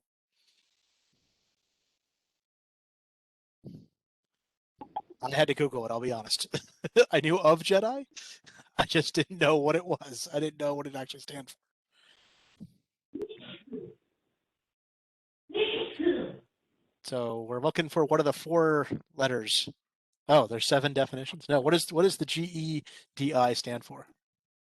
There it is, Faith. I think it. If I'm reading it correctly, it looks like Faith got it. So with the global ecosystem dynamics investigation is what I found. So, but Faith has already won. So do you want to ask one more question? Yes. Oh. Ask Faith. One more question and then we'll spin the wheel. Alrighty. Let me see what else I got here. Okay. One more question. I'm sorry. Let's see here. When was the Arizona LiDAR acquisition plan written as per what is actually on the document? What is the date on the document, I believe is what we're going for here. So.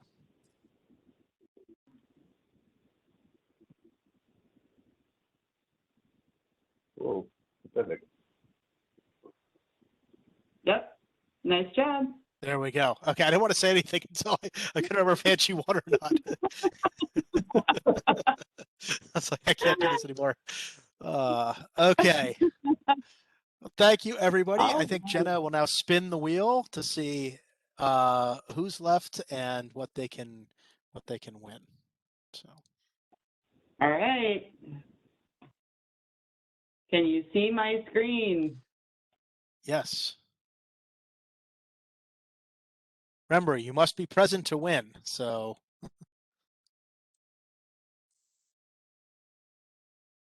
Oh, and Chad, you can't win twice. We have to. We have to win. Click the remove button. All right. Again.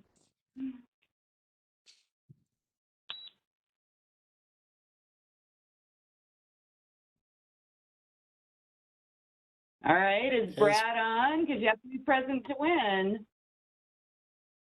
I don't see gotta get him. my participants.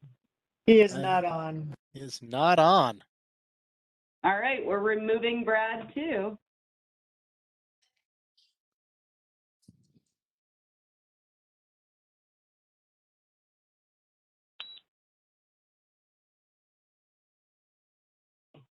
Is Jeff on? Are we gonna run into like all the people that jumped off the line? I think so. I do not see a Jeff. All right, we're going again till we get somebody. Hang in there, guys. Also a reason to log in with your true name. Right?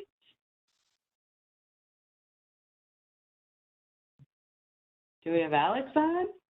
I don't see an Alex in the A's. Please, someone be double checking me on this. That's where Alex would be, is Yes. in the A's. Okay, he's out. Right. Suspense is killing me. I know.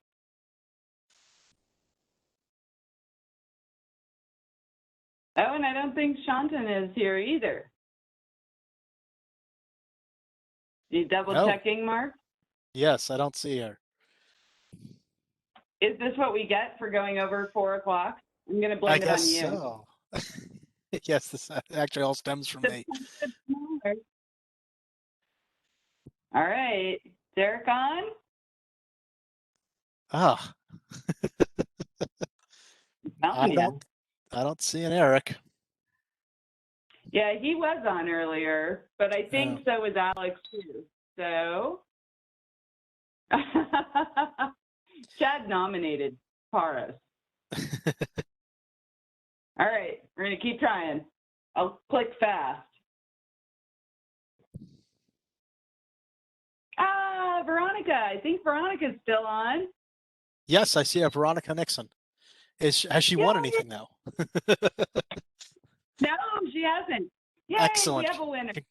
Congratulations, Veronica. So cool. Thank you, everybody, for coming. As always, the next LiDAR, please come to the LiDAR work groups. We have started doing presentations there as well.